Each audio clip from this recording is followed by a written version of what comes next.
Peace of the Saints. It's very curious how much this software behaved in unpredictable ways. Thank you for those who gave me the immediate heads up. If you'd be kind enough to populate a one into the chat if you can hear me through this microphone. You should have heard the tapping there. And I appreciate those of you who are revolutionary enough to be watching this from the Twitch platform. You are much appreciated. Would like to see all of you on Twitch, as Google controls the YouTube corporation, which tries to control our freedom of speech. We got a lot to talk about today. By the way, if there are any ladies in the audience who would like to come on and engage a discussion, ones that I've not seen before. Sometimes we have the women who just really want attention. They keep coming back every week. I'm not interested to see you every week. Talk to your boyfriend, your husband, or whatever guy you're having intercourse with. Don't talk to me. I'm not interested. But a woman we've not seen before, I'd be more than happy to welcome you on to share your perspective. May I acknowledge, firstly, shout out to Tahir, who comes in via wisdom.com/Marquett Devon. He writes, hello, Mr. Burton. My name is Tahir. I'm giving tithes for the live stream. You mentioned, which would be titled, MLK had no ideology and was detrimental to the black psyche. Let me go ahead and put that one on my calendar so that I can make sure that this happens. Also got another one I want to do exclusive for the members. If you're not a member, join at peacetothesaints.com. I believe it is in the description of the video. I'll put this one on Thursday, so live right here. I'm going to add that so that we have that one, and then I'm going to add another one. Oh, interesting. I'm going to add another one on Saturday, member only live, AI. Okay, very good. Okay. So that would potentially be an AI one. I'm doing an AI development course, and that one starts tomorrow, our first lesson in the practicum. So if you have the course tomorrow, 7 a.m. Eastern Standard Time, there'll be like 30 different sessions. They'll all be live. We'll be like a meeting kind of situation, like a corporate team in a business. It'll be a time where you can ask questions in real time, get feedback, build tech in real time. And there'll be a bunch of them. They'll be at various times to make sure that you can make a good number of them live, and you'll be able to watch the other ones as pre-records.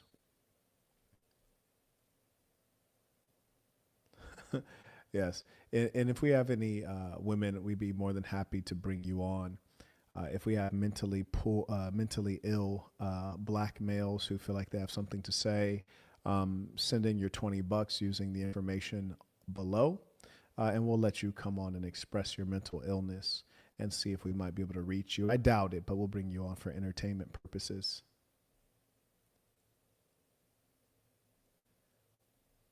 And can you guys confirm the quality of the audio? I did see one person said that the audio was choppy for them. So let me know in the chat. So I have a whole bunch of expensive audio equipment here. We should be able to get this sounding good for you all. Then we'll get into our core topic.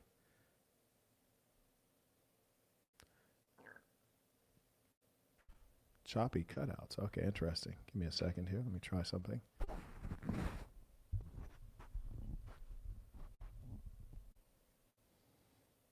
I'm going to replug this.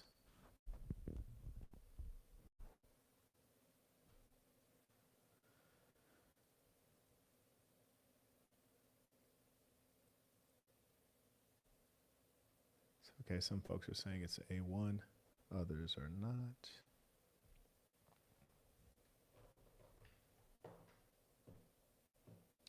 Let me know if that's any better.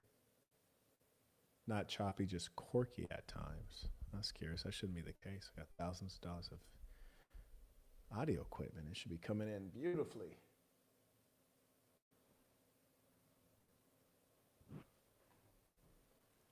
Audio should be pristine.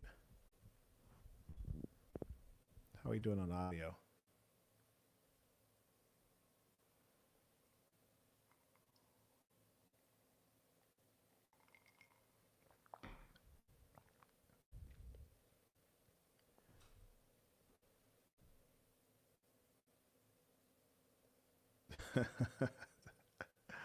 Okay, I'll listen to this one back.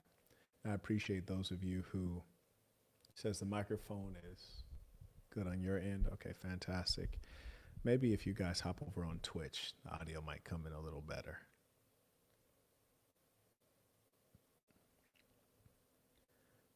Very good.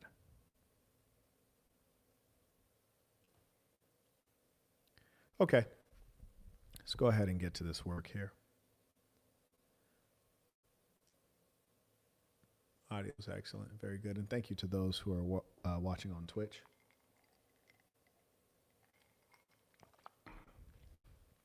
Now let's work.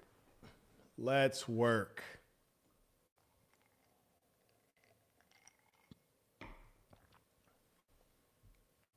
So as I was saying, we have a lot of black women who slide my DMs. Most of them are underqualified. They're fat. Yes, they're overweight. I'm just like, why do you guys eat so much? I hear it's racism. I think they say racism makes them eat so much. I find it strange because theoretically black men are experiencing racism too, and they're not eating that much. So, very despicable, these characters. But I want to point out something to you which I find to be very disturbing, and we need to fix this. Number one, black women are my favorite, and in fact, they're the natural pairing of the black man. So I would like to be able to deal with some high quality black women, but unfortunately, I find the highest levels of mental illness, the highest levels of obesity, the lowest levels of emotional control and intelligence, not education, intelligence. And I don't think this is like unique. I'm probably attracting, a decent range. But what's particularly disturbing is that there have been maybe 4 stages of my life. And I want you guys to understand the 4 stages and how it's impacted the type of women that I've encountered, the type of women who have been incoming, showing incoming interest. So understand this. Give me 1 second. We have some mentally ill folks in the chat. Let me get them up out of there real quick. And mind you, for those low IQ, emotional black males who are in the chat, I welcome you to come on. If you send in your $20, we'll let you come on and express yourself. No problem at all. Be happy to hear from you. But what we won't have is we won't have any detractors in our chat. We're going to remove them very quickly. So we allow you to speak up as a man, but we will not allow you to be a faceless detractor. So we give you a very good option if you feel the need to express yourself. So I encourage my moderators to be aggressive. And in fact, I encourage the saints in general to be aggressive. There is it's only upside.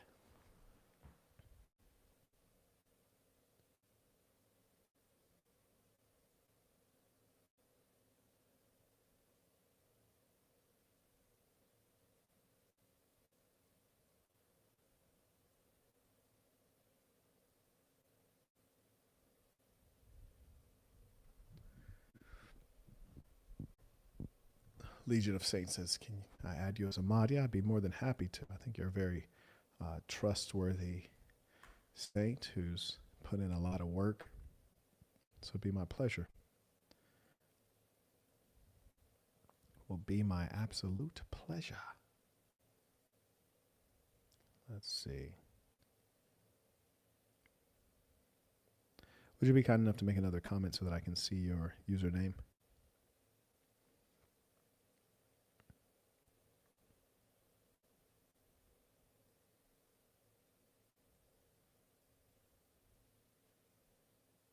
There we go. Okay, you're now moderator. Fantastic.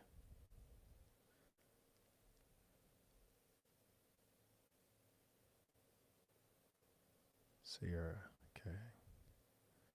Add another one. Great. Excellent.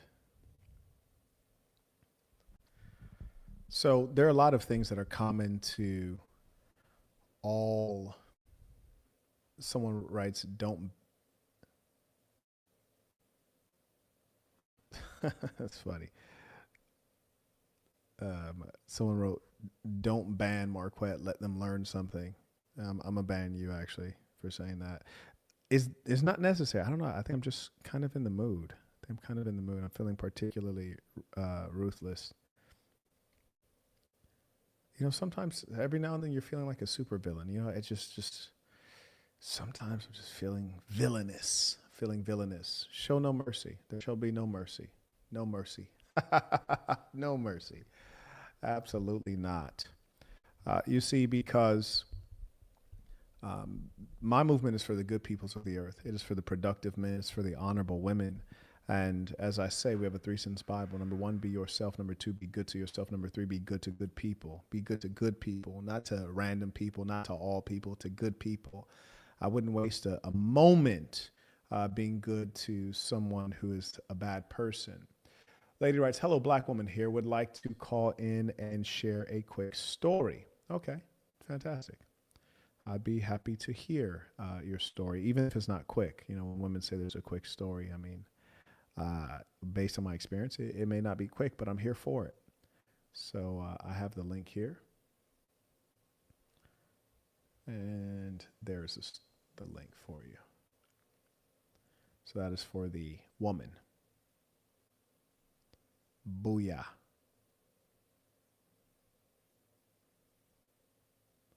Oh, yes, and appreciate you, Legion of Saints. That is the link for women only to the Lady Saints. You can engage them, learn a little bit more about the ism, become a member at peacetothesaints.com. Got a lot of information I want to share with you guys. And I'm a little bit torn because I have a lot of data, and data is important, but data is not what moves human beings. I'll start off and I'll give you a little bit of anecdote, and I'll drip in some data to make this more engaging for the low IQ people. Okay, I'm being nice here. So there have been 4 periods in my life. So I'm going to periodize my life. Is that a word? Periodize? 4 periods. Period 1. When I was a poor, wayward youth in the ghetto, Los Angeles. I was a poor, hustling nigga, meaning I was born poor, but I was a heck of a hustler. So I did what I could to earn, and I was well respected in my neighborhood and in my schools because I was an earner. And with it being an earner, you can afford the stuff that other people want. And at that time, I went to a school that was, elementary school was in LA. So it was diverse, mostly Latino and black. Middle school was completely black with 2 white girls and 1 kid that claimed he was mixed, but I feel like he was 100% white. But other than that, everybody black. Then I ended up at a high school, which was like 60-40, 60% Latino, 40% black. And you can read about exactly how I ended up there in my book called The Black Box. You can get it on Amazon. Just type in Amazon. Type in The Black Box on Amazon, Marquett Burton, if you want the details on that. So anyways, the first period of my life, 0 to end of high school, I got a lot of black girls. Part one, I was around a lot of black people. And part 2 was I was a drug dealer. So they like this. They like this. I was also a robber. We like to rob, not steal. Robbing and stealing are different. I was a knucklehead, no doubt. I was essentially a criminal, a quality criminal. Just mind you, I was a quality criminal. And so in as much as that's the case, got a lot of black women, a lot of them. We have Miss Olivia here. Hi. How are you? Hi, I'm doing very well. I did kind of want to just start off by saying thank you so much for allowing me on your platform. I have watched your content for quite some time. I would say about two years. Okay. And I will say I have been very inspired. I absolutely I really feel like I would definitely say that you are a good definition on what a man looks like. Thank you. I will also make this really quick because I am a single mother and he is Okay. calling me. Little dudes in the I hear bathroom. him. Yeah, I hear him. Yeah, really demanding. But I do want to start off by saying, um, Okay, I'm so sorry. Can you just give No, me don't worry one? about that at all. Yeah, yeah, take your time. I got time. Take your time. No problem. I understand motherhood. I've seen mothers, I've seen children. Anyways, so as I was saying, the first period of my life lived around a lot of black folks because I was poor and living in a ghetto. I was also hustling, robbing, selling drugs, and I had a respectable reputation. Most of my friends were gang members, and so I attracted a lot of black women. Uh, I was not getting as many Latinas as I wanted. You're me. I was really trying to add them into the portfolio as well. I was catching a lot of snow bunnies, also, Killer Cali stuff. But the point is, when I went to university, all of a sudden the black population shrunk. Go ahead. Hi. Yes. So, quick question. I want to just bring up my not a quick question, but a quick Sure. story testimony. I would just like to bring up. My name is Olivia. I was raised in St. Louis, Okay. St. Louis. I was raised with three brothers, and Okay. I was raised by a single father as well. A single My father. mother, yes, a single father. Okay. Um, my father, he had me when he was 60 years old. Okay. My mom, she was about 34 years old at the time. And Okay. make a long story short, um, he ended up having me and my brother full time. Okay. Um, and I will say it was pretty challenging being in a household with a more masculine Four figure males. Hmm. than any feminine. And I will admit that it had resulted in myself showing up in the world more masculine rather than feminine. And I'm 25 years old, and I'm Hmm. even still now. I'm still working on like um, getting in touch with my femininity.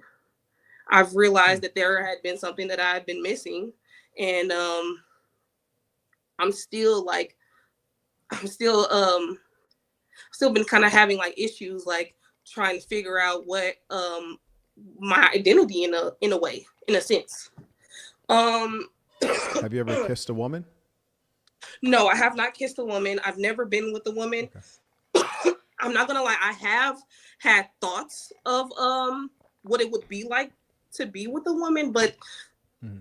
I like I like to be with a man. And you're sure you've never kissed a woman? I've never kissed a woman Okay. ever. I've been attracted to other women, but I've like never kissed one, never been in love with one, never been in a relationship with one. Like I said, I'm attracted to men, but Okay. excuse me. But sometimes I do give off the sense that I am attracted to women, oftentimes. Tell me more. With me being my only father's daughter, he did kind of pretty much keep me sheltered a lot. Um, and I know that he did the best that he could Hmm. um to keep me away like from bad influences and um whatnot. I will say that I'm so sorry. Like Olivia, I'm really no, no, no. I understand. It's maybe your first time on a live stream. You I'm may be a bit the type of nervous, person and like yeah, lives are like in the yeah, yeah. spotlight.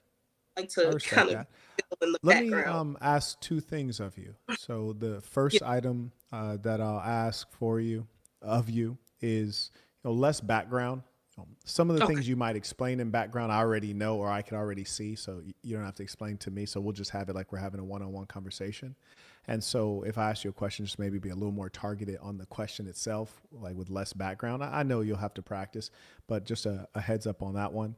And then the second piece is um, I'll deal with you in the spirit that you've come here, which seems to be with humility and honesty and maybe wanting to get some information and some perspective. And so you can relax. You don't have to be nervous. And, I encourage all of my moderators, if anyone's saying anything goofy in the comments, to remove them because we're talking about real life here. And so we're just having a conversation as human beings to see if we can find better outcomes for ourselves, make ourselves happier, and get the things we want. Yes, I agree. Can you continue? I'm sorry. Can you repeat that question just so that I can Sure. just No make it quick? question. So just one, less background on explaining why something is the case, and more so Okay. just be a little sharper on the answers. Um, I will say, like, I'm currently a single mother. My choices in men have been pretty much terrible. um, and I have been I had put myself in situations subconsciously, not Mm. realizing what I was actually doing. And I I really found myself being in situations like picking these men that I wanted to be involved in my life. And I just pretty much I don't know really what it is that I'm trying to say, but I Sure, something sure.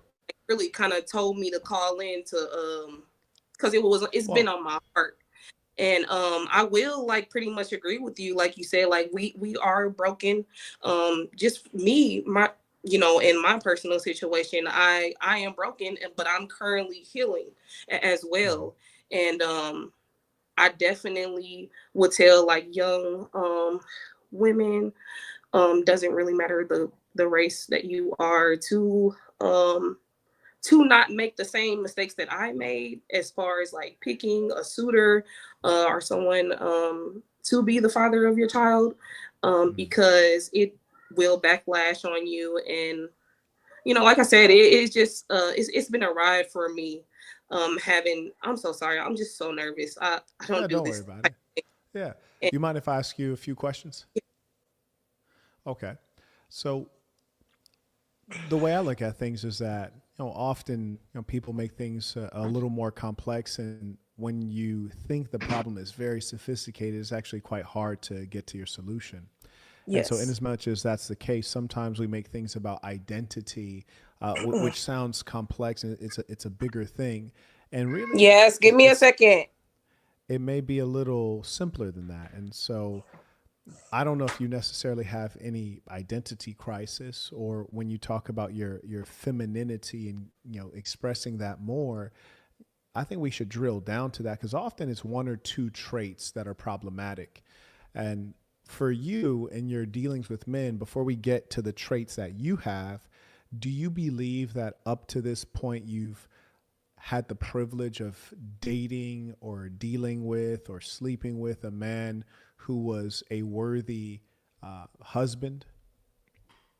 Um, no. I know. That's what I'm saying. Like my standards were low. I was desperate. I was desperate to show a man what I could provide in his life. And so any person that gave me attention, I gave it to them. I'm gonna be honest with you. I gave it to them. And so that was pretty much like my definition of like what love looked like. And it's sad to say, but it's the truth and it's my truth. And that's why I'm here today, to bring awareness to situations like mine's, Mm-hmm. because it was I had low self-esteem. um I was desperate to I was just desperate. I'm Mm-hmm. just gonna be honest, in all areas of my life. I lost my father when I was 19, Mm-hmm. and I was just trying to look for another dad. Mm-hmm. And like I said, just I knew that they weren't worthy, but then it's like, you know, um, you. I am so sorry. Can we please just make it quick, like really quick? Sure, sure. I'm Yeah, s- and feel free to get with me another time. You know, yes, absolutely. yeah, losing your father at 19 is very early, and I know that your mother wasn't prominent in your life, and so the things that you're describing in terms of how you reacted is actually, you know, expected and not terrible. Yes. I don't. But the most important thing that I think gives you an advantage is that you're actually honest with what you have done. And many women are promiscuous, but almost none will tell you. And I don't think the biggest problem is promiscuity. And this might sound strange, but I don't even think the big problem was low self esteem, because a lot of females, they have variable self esteem that will be impacted based on what they're experiencing in the outside world. And so rather, I would actually assert that the bigger challenge, and it seems like you have a sense of this, is your ability to filter through men, your ability to select the right Bingo. characteristics in men. Yes. Yes. And that's exactly where I failed. Even small things, like overlooking the small things and trying to be understanding of people and their situations and what they went through. But oftentimes, like, people in their situations, that's pretty much proof of like how that person is going to show up, how that person is going to problem solve. And so, like, when you skip over those things, it becomes a major issue when you bring up marriage, when you have children. And I just want like young women to really be mindful of that. This side of things, having a kid, being on my own, it's not fun. And I advocate to every young lady who is younger than me. Okay, clean up. Okay, you know what to do next. Yes, thank you. Here, you know what to do next. Yes. I advocate to young women to not do what I did. I tell them to take your time in finding a suitor, someone who you need to show up for you in your life. And I know that looks different for different women, but I never tell them to do what I did, because it's not practical, it's not smart. And then, like, the person that you're choosing to have children with, the person that you're choosing to marry, is somebody that you should trust your life with, and trust that he's going to be able to be there for you and your child. And like I said, I always tell them, like, please get married. Make sure you ensure that you're married before you have a child, and ensure that you're in a. Yes, please. Do you believe that you know how to follow directions? Do I believe that yes, I will say that I do believe that I know how to follow directions. Okay. So you've never had a situation wherein a man told you to stop talking, or told you to shut up, or told you to do X, Y, and Z, and then you didn't do it, or you refused, or engaged in an argument? Okay. So I will say no then. Then I will have to say no to that question. I have been in plenty of situations where my mouth definitely got the best of me.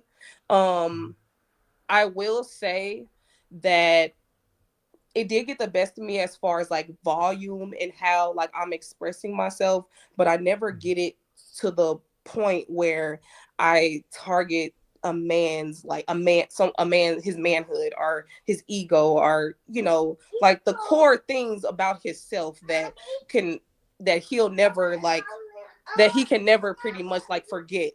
You never be careful of what you say to a man, and because he's not going to forget what you said to him. So it doesn't matter like how mad I was, or how angry I was. I always held my tongue to a certain extent, if that makes sense. Okay. Are you following me? Yes. Okay. So you're saying that there's a certain line that you did not cross. It's a certain line I do not cross, and that is right. disrespectful. That is being disrespectful is pretty much talking over somebody. But as far as like calling names, or disrespecting like your lineage, or or you're just like your dad, or just little stuff like that. Mm-hmm. So when you were failing to perhaps show your best, what did that behavior look like? Was it talking over him? Was it yelling? Was it raising your voice? Was it he asked you to stop talking, you kept talking? Was he said the conversation is over, you kept badgering? What did that look like? So yeah, it was definitely that. It was definitely a lot of like, stop talking, or like, we're done. We're done with the conversation. And so when I was coming up, being around men, I've been like, they told me to shut up my whole life, and I lost my voice of learning how to fully express myself through that. So what that looked like in other relationships with men who weren't my brother or my father, I looked at it as me not being heard, as him disregarding me and discarding me, excuse me. And that kind of triggered me to be hurt and feel hurt, and so that resulted into me yelling back, or because I'm trying to be heard, I'm becoming a little girl that just wants to be heard. Does that make sense? When you say, does that make sense?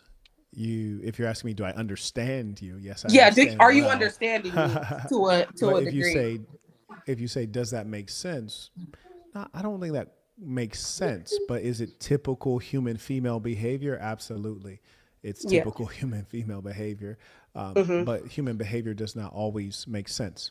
And Mhm. what I could hope to do is maybe give some basics that can help us start to create a way forward. So Yeah, you right.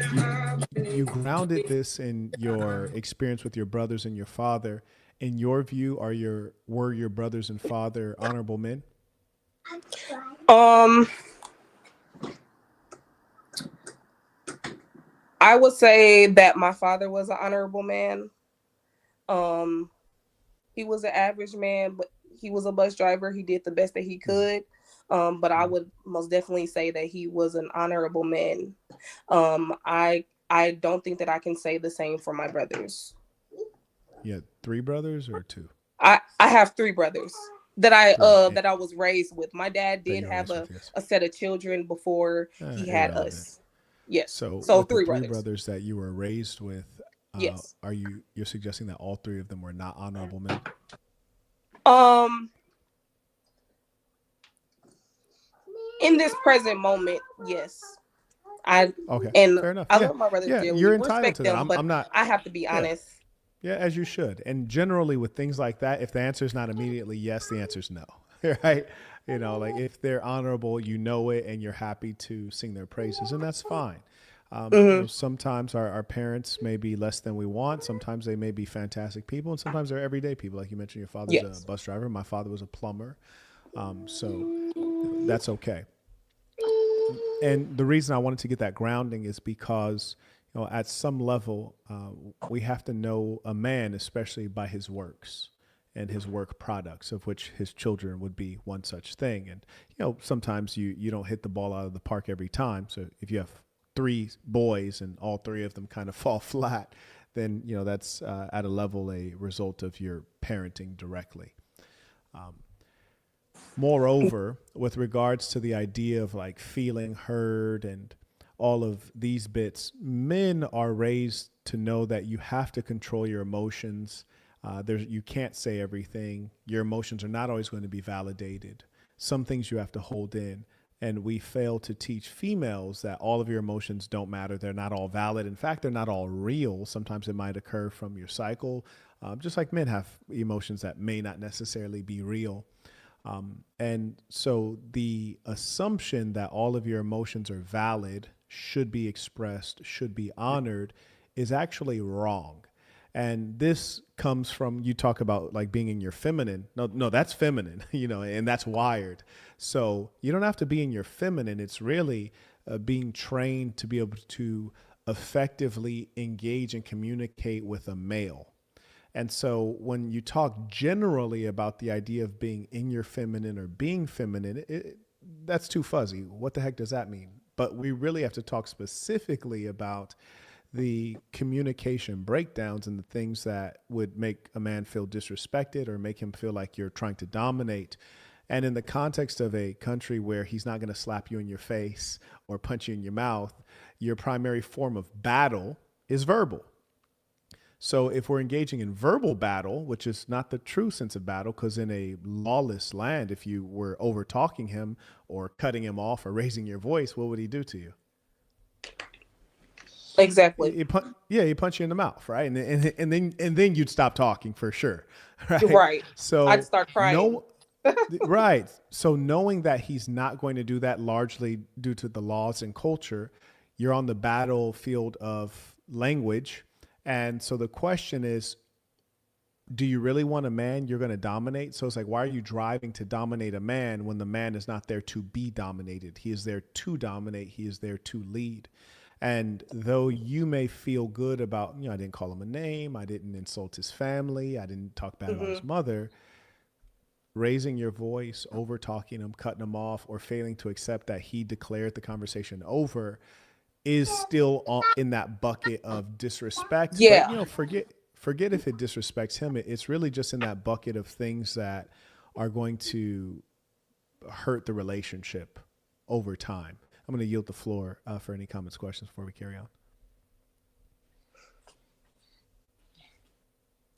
Okay, no comments, questions there. Oh, from my Fantastic. end, I'm sorry. I thought you Yes. were talking to the chat. Um, No. I love that outlook. I think you're very spot on with that. Um, and again, that is definitely something that I am currently still working on. And Mm. I would definitely say, like, through those traits that I have, it has led me into the men that I have ran into in my lifetime.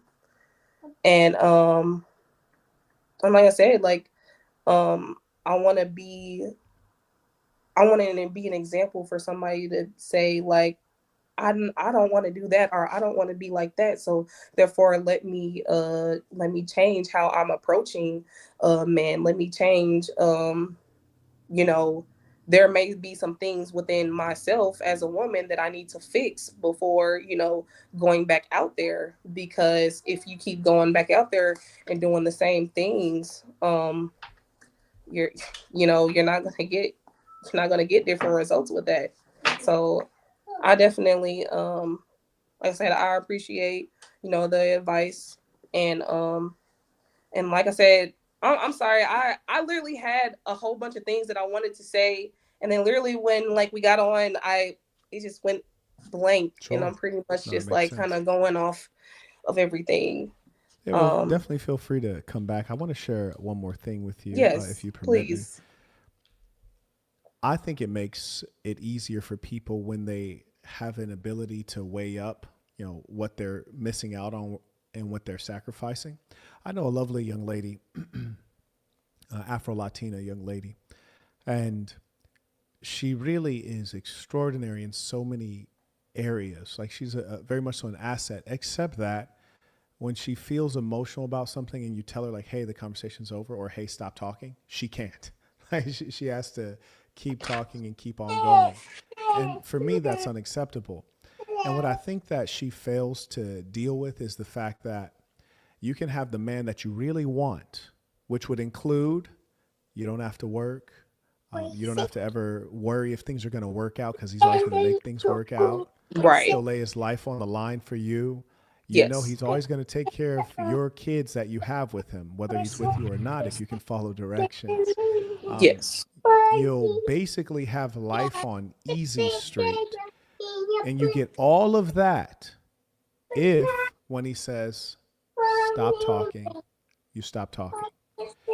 So then it comes down to the simple comparison of, is me babbling out whatever I feel is so important just in this moment, is that as important? Like, would I trade that in for a lifetime of Yes. division? And when Hmm. you weigh them up like that, you almost look stupid, like, damn, like you could have that guy if you just shut your mouth when he asks you. And he's not walking around Monday through Friday, 24 hours a day, like, hey, shut up. It's in a Yeah. moment. So It's then just the other literally thing, in the moment, and I'm not it's in the able to moment. see that because I'm so enraged of trying to get the point across. And when you say you're still working on that, you may feel like 25 is young, but it's not young, especially if you have a child. Then you've crossed one of the major milestones in life, and so it might sound strange, but you should pretty much fix this problem now in this conversation and never do it again. Which is to say, if you choose to deal with a guy and he says stop talking, you stop talking, or go find a guy who says stop talking at times that you can actually comply with. Because what I don't want to happen to you is I don't want you to be a sad story. I don't want you to be like, I want to show women an example of what not to do. No, hell nah. That's not a goal in life. You should be an example of what to do, an What to example of do? how Yes. right. Yes. How do you fix it? And the truth is, there are a lot of things in this world that are complex, like quantum physics. This is not quantum physics. If the guy says stop talking, stop talking. It's And that there are a lot simple. of women who are yeah, it's just stop talking. Even if you have to tell him, hey, do you mind if I excuse myself? Which is to say, you told me to stop talking. We're no longer communicating. Do you mind if I walk away? Walk into another room, walk into the bathroom, whatever strategy you have to do. And if that maintains for you a man who's going to be a great guide and leader and really love you, you won. I yield the floor Yes. to you for comments, questions, feedback. That is a good rebuttal. Thank you very much for that. I would definitely really take my time and go back and rewatch this and dissect everything that you said, and I will take note to it because I would like to find a husband one day. I would like to be submissive to him, and I would love for him to lead and protect me. And I know that that is one of the things that I need to work on. So starting today, I'm gonna be working on it. I have a son that's looking up to me, watching me every single day. He just turned 4 years old. Um, not getting any younger, and I would hate for him to grow up to be the men that I always ran into, you know. And again, it starts with me. And today I started. Yeah, you got this. And just remember that maybe there are other challenges you have, but the one that I just identified is a simple one that's theoretically pretty easy to fix. Of the Hmm. things you may have to do in your life, the ability to not talk is wired in. Like to learn how to speak English, how to read, write, those are all skills. You have to develop it. The ability to not talk, even a child could theoretically do that. Do it, So yeah, pretty much, yeah, yeah. it's just a choice. And when you really break it down to like, here's how you do it. Oh, I just did it. See, it's very good. So just remember, if you can do that, you have a great opportunity. And the reason that I really want to encourage you to just like solve that now, because I'm sure you got bigger fish to fry. Maybe you don't even know how to cook. Maybe you can't keep a clean house. Maybe you don't know how to clean grout in a shower. There's all types of things that require skills that you will have to develop. This is not a skill. This is a basic. And the truth of the matter is, for you coming in a situation with a child, being 25 and trying to get the best possible guy, the best opportunity, you really want to come in sharp. You want to come in high performing so the guy looks at you as an asset. And the truth is, most guys are going to deal with you, even with the kid. It's not, the challenge is not getting the guy, it's making him want to stay Keeping with him, you and honor yeah. you, right? Yes. I So always I think tell you can get women, this I done. always say that.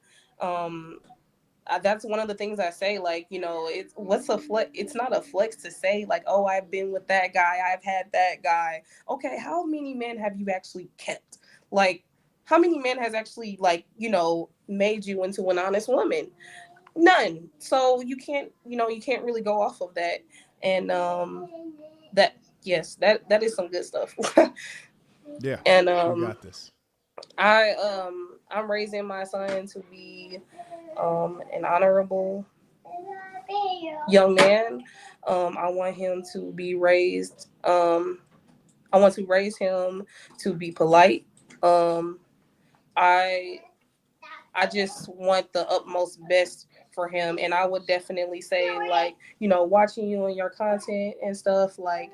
You are a good example for young boys, young men, and young people. And I just want to like encourage you to just keep doing what it is that you're doing, because you're really you're really making the world a better place. I really thank you. That means so much to me, and I appreciate you Yes. honoring me. And I look forward to hearing good news about you and about your son as he develops. So, keep us updated. And thank you for calling Yes, in. sounds good. Yes, thank you so much for your time, Marquette. Oh, my pleasure. Thank you for your time. Until next time. Yes, peace to the saints. Peace to the saints. Shout out to the ladies, saints. Shout out to the. It's always nice to speak with someone who's well informed and kind and has good intentions and is looking to grow and move forward. And my hope for all of the women watching is um, that you don't idealize me. I too am just a man, just a human being, like the man in your household. We're both just human beings. And I want you all to know that whatever man you may observe, be him on YouTube or in the workplace, to know that he has his faults. Sometimes women will idealize guys because they don't know everything about him. Now, me, you pretty much see all sides of me. We put out a lot of content. You get to see all sides of me. But I've heard women, refer to their boss at work or their manager or their colleague. They'll say, "Oh, Jeff is so nice. Jeff gets flowers for his wife, and Jeff is always so happy. I wish I had a guy like Jeff." It's like, hold on, sis. You only see Jeff when he's on the clock getting paid. You don't know Jeff. You don't know all of Jeff. You don't know what he does to his wife at home. You don't know if he helps with, the garbage, or if he's vulgar or has any, issues in the bedroom. You don't know Jeff. So you're comparing your real man whom you know everything about, to Jeff at work, and you only know Jeff at work. So what I'm encouraging all of you ladies to do is to be thankful for the man that you do have and you do have access to, and to try to make the best of that relationship, and know that all men are men, which is to say human, and struggle. And one of the challenges with women in general is that they tend to idealize and live in fantasy, and also they seek the things that are least relevant in the relationship. I need a guy that's 6'3". It's like 6'3" ain't gonna raise your kids, love. 6'3" will help him pick up things off the top shelf at Walmart, but it's not going to do much more unless you're planning on inviting him onto your pickup team at LA Fitness. You guys are running fives and you need a guy. So women are looking for love when really they need to target compatibility. Women are concerned with marriage, their wedding day instead of married life. And so the areas of focus are wrong, and the obsession with fantasy is very strong. Some of them is just really hardwired in at this point, which is why I'm building the training center to help raise up girls into a greater consciousness, when they're raised up knowing what to look for, and most importantly, knowing the purpose of their life. You see, the purpose of a woman's life, of a female's life, is to become a wife and a mother, and to find all of her joys through family. So to become a wife and a mother and find all of her joy through family, which is to say, if you like singing, sing to your children, sing at our holiday events. If you like knitting, knit clothes for our community. Everything will funnel through your family life, is where you get your greatest expression. If you like water polo, teach your kids water polo, teach the kids of the community water polo. But what we won't have is, we won't have you out in the world as though you're a woman who's not maintained, being a singer out in the world. No, you'll be a singer in our home, in our community, but not out on a stage. A woman's greatest joy comes through her family, and a woman gets put into a family first as a daughter when she's under her father's home. Then she goes into the home of her husband, and she may become a mother, which is also a privilege. And always remember that in terms of identity, the identity of wife comes before mother, which is to say that you are responsible for your husband even above your children. Yes, your husband chose you. Your husband chose you, and you chose him. Your children are the random result of mixing of genetics and DNA. Always honor your husband. Anyways, let me acknowledge some of the folks supporting the work. I got a bunch of notes and data and statistics, and we're really going to get into it. And it was really a privilege and a breath of fresh air to hear that young lady, and to encounter women who are really, living by this ism. And God willing, she raises her young man on this ism. He'll be quite an impressive young man. May I acknowledge, shout out to Jonathan, by the way, who just got the AI web development course with no coding experience needed. Teaches you web development and how to make money off of the app. We're starting tomorrow, 7 a.m. If you can't make it, that's fine. Watch the replay, and there'll be many more live sessions, and we'll be like a corporate team together, learning and building. May I also acknowledge Savion, who just became a member. May I also acknowledge Khalil as well, who just became a member. Shout out to Matt, who just became a member at peacetothesaints.com. And may I also acknowledge Ron, who just got the AI web development course with no coding required. Shout out to Mr. Sanders, comes in by PayPal. He writes, that NYC dude roast early today was epic, big homie. He was talking slick until it backfired. You know, really, I got to stop going back and forth with these nerds. And the homie told me this years ago. He's like, quit, bro. Like, they don't know. He was like, man, just keep it YouTube. We already know what you do. You've put in enough work, man. They trying to take you out of your position. These guys are nerds, and it's so true. I mean, you know, it's really funny. The fella says, you know, I'll come to you, and then I say, oh, well, that makes it convenient. Absolutely, let's do it. Can we do it this week? And then all of a sudden he starts backtracking, and that's the first indicator someone's not serious, when they don't have a sense of urgency. But consistently, we are dealing with these kind of effeminate males. And yes, women are down bad. And we're talking today about the black woman. She's down bad for sure. But that's a direct result of the black male being down bad because we don't enforce discipline. I can assure you that if the female is allowed to, she will lie, she will misbehave, she will deceive, she will be promiscuous, she will do things without quality, she will get by, she will be vain, she will be materialistic, she will have bad eating habits if she's not held up to a high standard. And this standard is usually created by her father. And if she is not seeking to impress a man, you'll find that they lower themselves to what we observe in the black female, obesity. When you used to have the white girls who'd manage their bodies, and you know, you'd even have eating disorders. And why is that? And they'd always route it to the man. Oh, you know, I want to look good for my man. You know, like in white guys back in the day, they didn't like girls with wagging. They like them flat pancake. So then white girls weren't eating at all. And that's because they were trying to meet the standards that they believed that the men had. And that is appropriate. And when a woman is not trying to meet your standard, then you find that they slip into all levels of disrepair. And this is why you find the black female is so overweight, weighing 175 pounds, 180 pounds. And, you know, the even funnier thing is some of them are so gluttonous and they're so accustomed to being overweight that they'll tell you their weight loss goals. So say the young lady's 5'4", 5'5", right? Female heights. And maybe they weigh 180 right now. And then they'll say something like, oh yeah, I'm trying to get down to 160. And you're like, you're 5'3". Like 160 is still probably like too heavy. But it's just that they've lived at a low level for so long that their standards are off. Their standards are quite low. And it's really a sad thing to observe because you can't re-raise these people. Shout out to Enoch supporting the work using the Stripe link. Appreciate you. May I also acknowledge, looks like some folks have gone and got themselves some drip. Shout out to Frank supporting using the Stripe link. We see. Okay. May I also acknowledge, shout out to Constantine back. The gentleman is very consistent, came in by Venmo.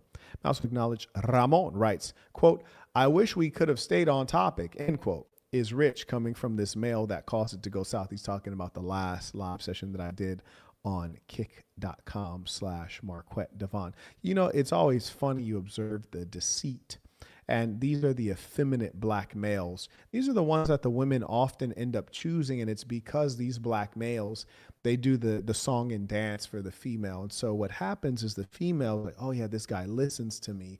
This guy's understanding. This guy is, and all of the flexibility that the weak male displays is what brings the woman in the door. And then once the woman gets in the door, she realizes, you know what?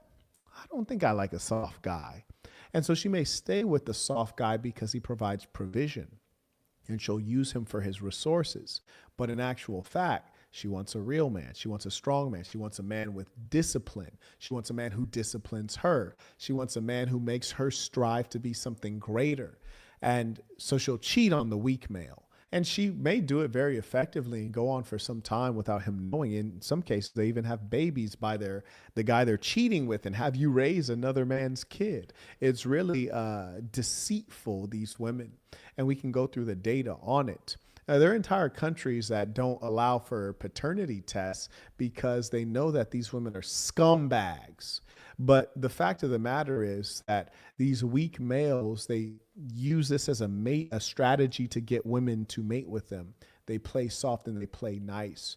Whereas the woman, because she's a woman, does not know precisely what she wants, or rather, I should say, what she needs. She has a sense of what she thinks she wants, but she does not know what she needs. And it is in that gap that they suffer. If you listen to women nowadays talk about what they want, it's actually quite despicable. There's some dude nowadays, is this white guy. I believe his name is clavicular, something like that. Some scientific term it sounds like.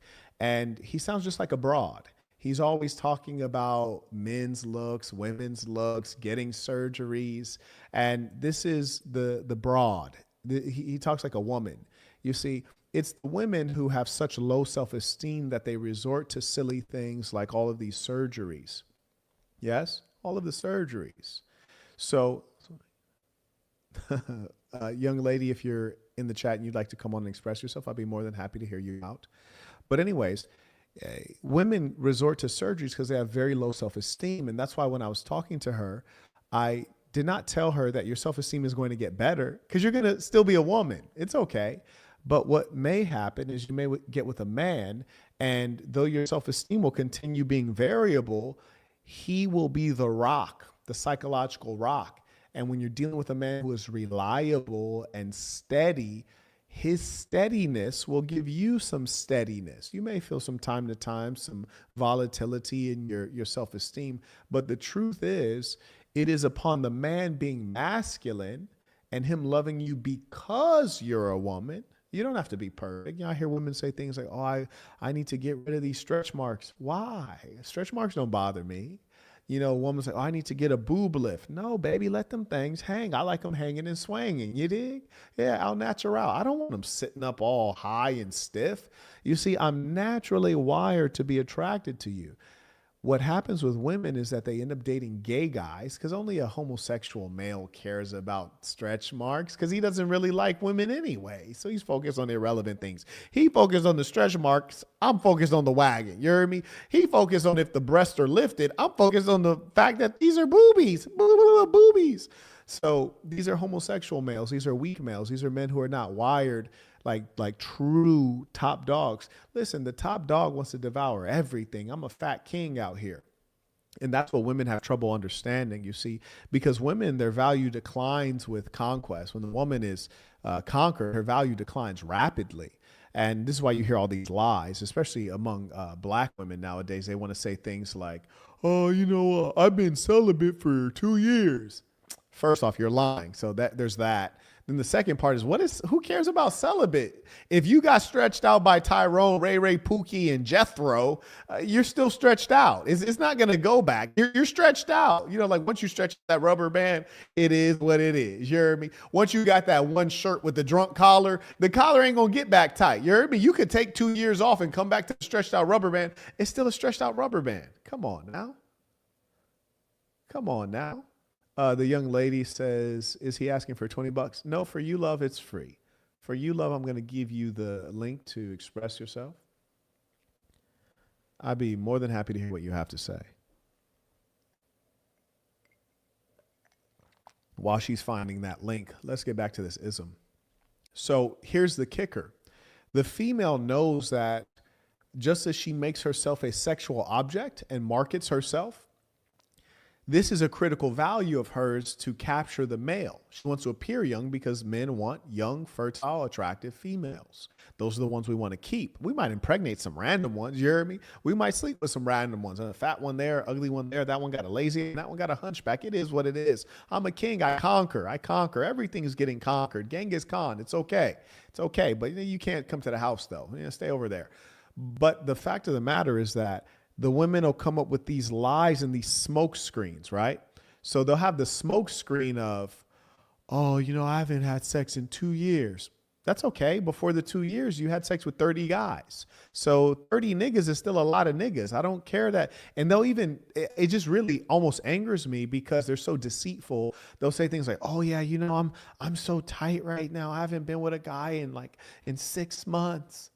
No, I don't think that's how that works. I don't think that's how that works. I don't think you act like you go back to being a no. Your hymen does not reattach itself.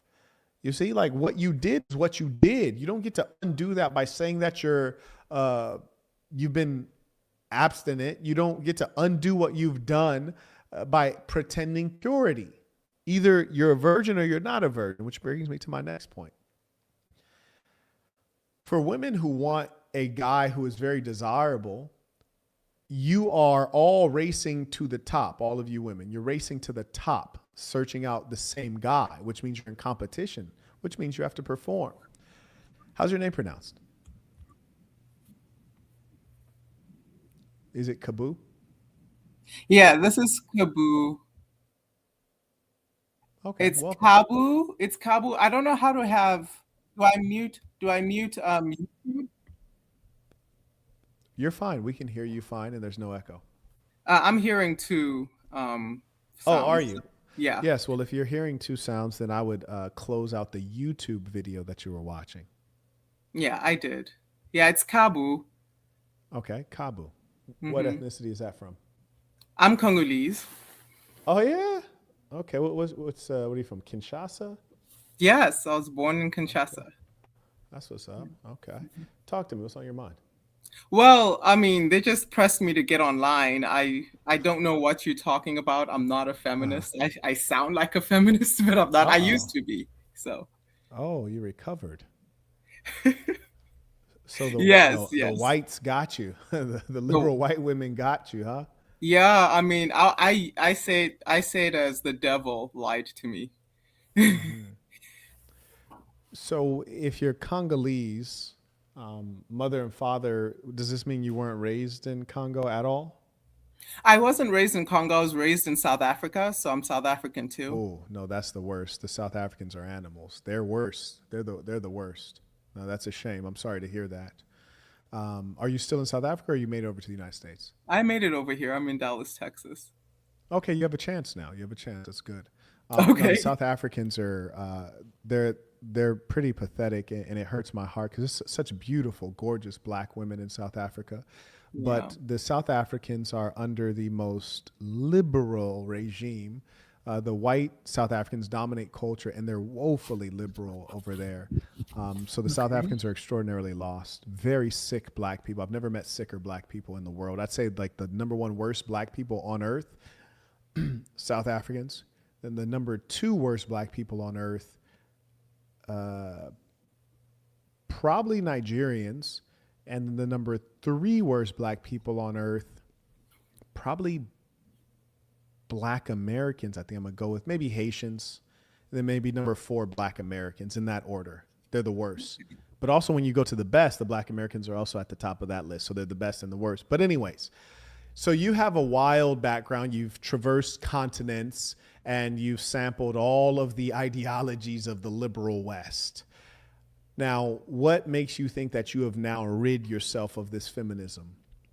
I haven't really rid myself. It's hard to get rid of. It's been part of me for such a long time. You think you've gotten rid of an ideology until it's put to the test. So every Mm, now and again, you'd see a little bit of that feminism. I am trying to get rid of mm. it. It's hard though, for sure. Especially if you're living in this country. It's so liberal, and women, we're taken, we're treated so well here. It's hard not to feel yourself a little bit. Oh, I agree with you on that one. Someone writes, "We know what you said in the comments. Don't duck this ism." What did you say in the comments, young lady? I didn't say we weren't taking care of us. I'm not saying everybody, but to the point that females felt the need to be liberated. You're talking about white women, though. Either way, I mean, I say Like, that black is women were the in that suffrage as well, black women, even though but we were black women have silent. had different experiences. Even if you talk about, say, black American women versus South African women or Congolese women, you have radically different experiences. So I would say a black American woman versus a Congolese woman have different experiences. And then certainly those two versus a white American woman have radically different experiences. And so it's really a brainwash that makes you think that you're similar to a group that you're completely different than. For example, if you just say black women broadly, um, your data is just way different than white women. For example, you guys, your rate of being never married, much higher than white women. Your rate of aborting children, much higher than white women. So your income lower than white women. It's like all of your metrics are different, but they're disadvantageous for you guys. So it's like, why would you identify with a woman who doesn't have any practical similarities? So I'm speaking in the sense that, like, for example, Black Americans and Africans are different. We don't abort our kids. Our abortion is nowhere near the same rates. Our marriage rates are way higher than Black Americans. So definitely there are differences there. Well, let's talk about it, because you said Africans, and so Africans is not a real thing, right? Because you're a continent. And for example, the South Africans, whom I mentioned, are woefully liberal. But if you go to, say, Uganda, the politics are radically different. And if you go to Somalia, many of them don't even consider themselves African. You go to Ethiopia, the Habesha look nothing like the aforementioned groups. So African is not a real thing. And if you want to look at the highest rates of paternity fraud, you can find that in the African continent and as well in the Caribbean, even higher than Black American women. So I'm happy to make the comparison because I think it's worth looking at. But which African country would you like to make the comparison with? So I speak African as a culture. As a culture, but there's no such thing, because, for example, in South Africa, you have 1 in 5 people have HIV/AIDS, whereas you find other parts of Africa, the statistic is nowhere near that. If you look at Lesotho, it's just atrocious. So that should impact culture. But here's the funny thing about South Africa. You still have sexual promiscuity being promoted. You have LGBTQ being promoted. Whereas other parts of Africa, Uganda, Ethiopia, people wouldn't even consider that. Burkina Faso, they wouldn't even consider this. So you're suggesting that it's monolithic when in actual fact, South Africa, which is the powerhouse of Africa in terms of economics, they have the wealthiest mile in Africa, right? They're nothing like a lot of the other countries, namely that they have a large white population, which is something that you don't have in Ethiopia. So why would you compare places that are so different? So, for example, what is the divorce rates in South Africa? I mean, if you can pull it up. I can't pull it up. I would bet it's lower than here in America, amongst Blacks in America. Now, we're going to hope that we can find the data by demographic in South Africa. And we know that we probably wouldn't get the data until perhaps post-apartheid. But let's take a look. So we'll say divorce rate and we'll say Black women, if you don't mind, of Black women in South Africa. And what is your assertion? What is your assertion that Black women in South Africa are more moral, or what's the idea? No, my assertion is Black South Africans are married at a higher rate than Black Americans, and are divorced at a lower rate than Black Americans. Okay, let's take a look. And what would you say are the important metrics for a nation, like in terms of like how do we know if the nation is performing well, like doing what we would hope that they would do? Like, what are the metrics you would identify? I mean, I would just say all things being equal, really. That doesn't mean anything. So I'll give you an example. I'll tell you what mine are. Okay. And we'll use mine because what you said didn't mean anything. So if you say, Marquett, what are the things that are important for a nation? What would you have happen for the Black peoples of the earth, or the good peoples of the earth, or the Black Americans? I'll say there's 2 things to measure. Happiness would be great, but it's kind of hard to calculate. So in the absence of happiness, there are 2 metrics. Metric number 1 is per capita income per family, that is. So what's the average income of a family? And that should be growing, trending upward. And then metric number 2 is the fertility rate, how many births per woman. So those are the 2 metrics, and they can be a proxy for other things. So if you see significant wealth in families, well, generally that's going to be a 2-person family as opposed to a 1-person family. So embedded in that measure is the idea that the men and women are sticking together. And a growing fertility rate is usually, especially in a developed country, it's a sign of a stronger economy. If you look in American data, you'll find that coming out of World War II, when America was very prosperous, the birth rate was actually quite high. And when America is not prosperous, the birth rate declines. Anyways, let's look back at that data. Are those reasonable measures for you? I apologize. You lost me. So what were the two measures? Birth rates, and what was the other one?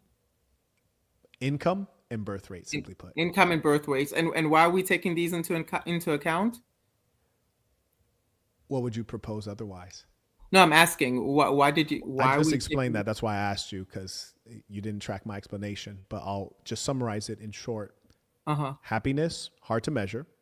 Okay. Money, something that provides for food, shelter, things that define quality of life. So if we have a growing income, that's a marker of something good. And fertility rate, which is to say that if a people have a very low fertility rate, they cease to exist. And so we can all agree that dying out is bad. So growing and dominating is good. Okay. Is that reasonable?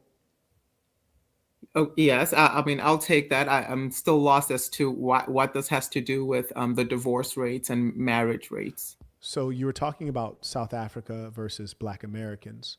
And I was asking you before we go into the data, what are the measures that let us know if a nation or a group of people is healthy, if they're performing? And so we can look at marriage rates and divorce rates, but those might not be the most important measures. And so I wanted to know what are the most important measures? Okay. Okay. Okay. Yeah. Okay. All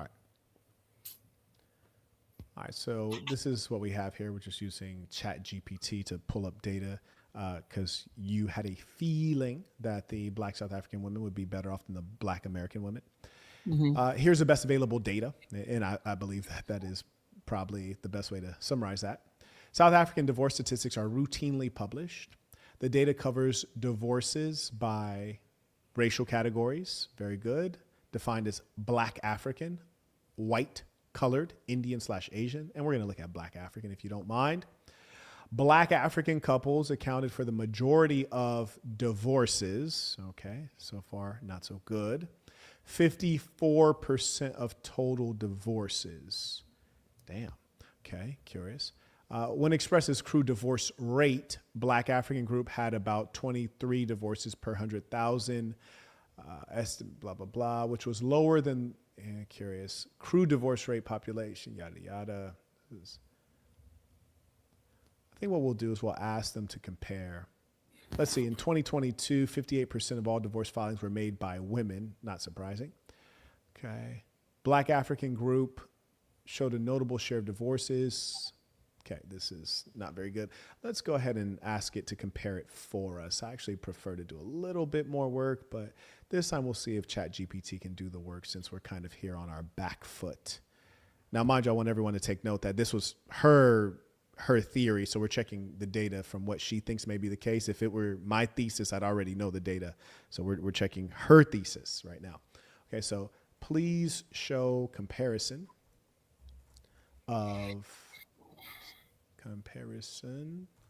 of divorce rates of Black American women versus Black South African women. That should cook up the right thing. Are you married? No. Okay. Do you have children? No. Okay. What's your age? 35. What's your goal? Well, my goal is to be married now and have children. Okay, very good. That sounds like a good one. Okay, below is a comparative overview of the divorce rates. Please note data sources, definitions, reporting methods between countries. Yeah, I know it's always challenging. One uses divorces per married woman, while the other uses crude divorce rate per population. Oh, yeah, it's really tough. Anyways, multiple U.S. estimates show that Black women have among the highest divorce rates compared to other racial groups in the United States. This has already been stated about South Africa, too, so that's consistent. Let's see. In the 2025 report, the divorce rate for Black women is approximately 47% of marriages ending in divorce. And I'm hoping they can give us something very similar with the South Africans. So let's see if we can find the South African side. So I'm just scrolling down, see what they're going to say. They're going back to this crude divorce rate thing. So they're not giving us the actual percentage. Let's see. Okay, here we go. 2022, 54% of divorces involve black couples. So it's really not giving us the actual data we're looking for. But broadly, it seems like 54% of divorces were from black couples in South Africa, and 47% of divorces ended in America among black women. So it would appear that the higher divorce rate would be in South Africa, which sounds like it contradicts your thesis.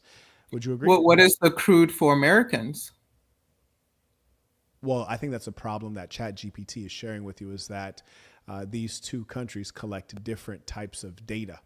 And so as a result, you can't compare apples to apples. But we were able to compare the divorce rates, which is higher in South Africa. And that's not surprising. I don't think that's South Africa is crude. essentially African. No, it wasn't crude. What was the 54? That was crude, right? Results, and not for Americans.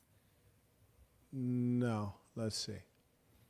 But I think the bigger question is like, what made you think this without having any of the data? I mean, I just take it for granted because of our culture. Obviously, I'm not giving you any data, obviously. So here's the first point. The first point here mentions crude divorce rate, right? And that's out of the 100,000. That's the crude divorce rate. Okay. Here's a separate point that I reference, which is not the crude divorce rate. And you can see they both have two different links, which would indicate that they're referencing different things that have to be justified by different sources. So the second point that I referenced is not the crude one that you referenced. Okay, more importantly, my point is that you came to a conclusion based on your feelings, and that is quintessentially why men must lead, because your feelings will often lead you wrong. So what was it in the chat that caused people to ask you to come on? What did you say? Oh, I was blaming men. I was saying that men should okay. take into account that Gotcha. their behaviors, right? Like the reason why the feminist movement was a thing is because of the way men treated us in society. Have you ever kissed a woman? I plead the fifth. Okay. Would you believe that I already knew the answer to that before I asked you? I would say I believe it. Yeah, I'd believe it. Yeah. Yeah, because often, and this is not to suggest that men are not problematic. They are. In fact, I'm actually, really often disappointed with the lack of quality of men. Most of them are males. And frankly, I think that we probably have 20% of human females who really are just concubines, that they should never be married. They're not worth anything. And then we probably have about 40% of men who are not worthy of, making a husband of, because they are unreliable, they're too emotional, they can't get a job done.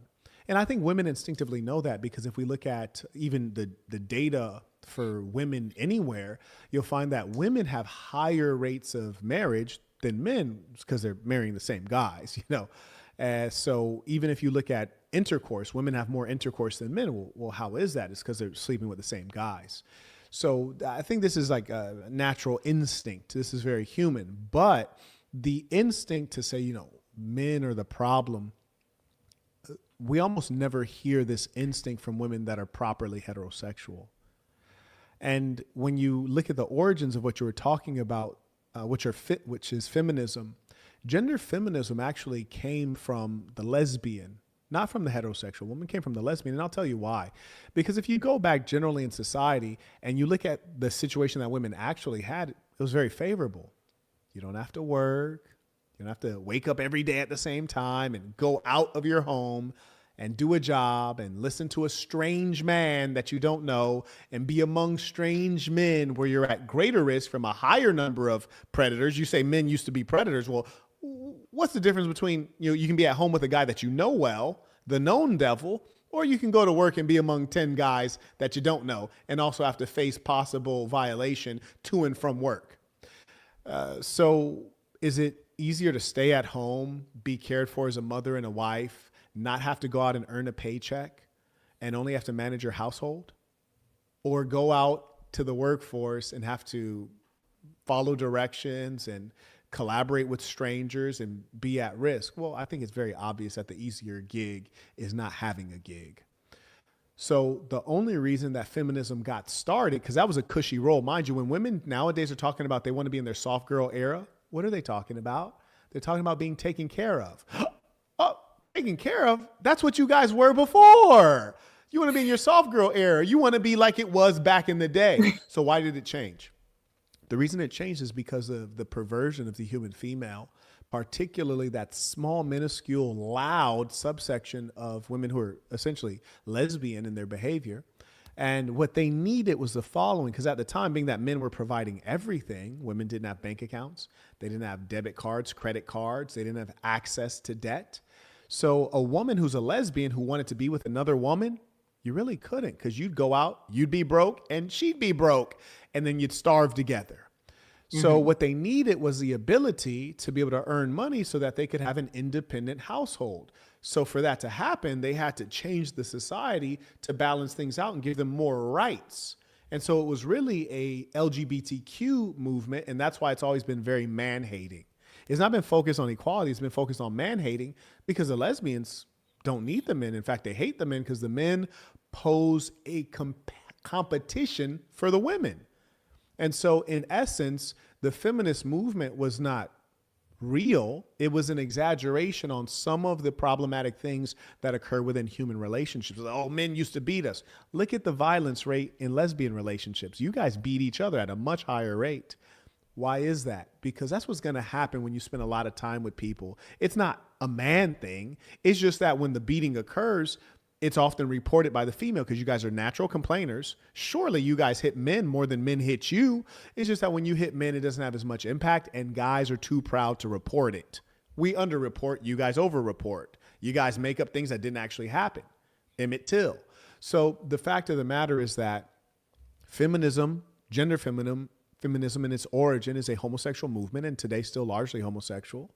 And it's been overwhelmingly detrimental to economy and women and natural ways of living. And that's why in the developed world where you have more feminism, you have a low birth rate because things are dysfunctional and they're sick.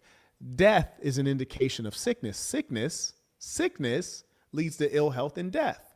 We're experiencing a sickness of the mind leading to death, lack of procreation, lack of life. I yield the floor. So you mentioned women not being able to own property and credit and, have an equal household. I mean, that's a valid issue for all women. When? I mean, I guess I haven't done any research on what married women wanted in their marriage, but I would venture to say that I bet women wanted the same thing. They wanted to own properties too. Women who are sick. To be able to vote. Women who are sick. It's really sad to see the sickness today because we've lost the value of family. And it's actually quite sick, too, that you think you're African, you think you have African values. You really have white woman values because none of what you're speaking of are African values. And I know because I've spent a lot of time in the continent and I've studied. What you're talking about are liberal white woman values, which is really no value at all.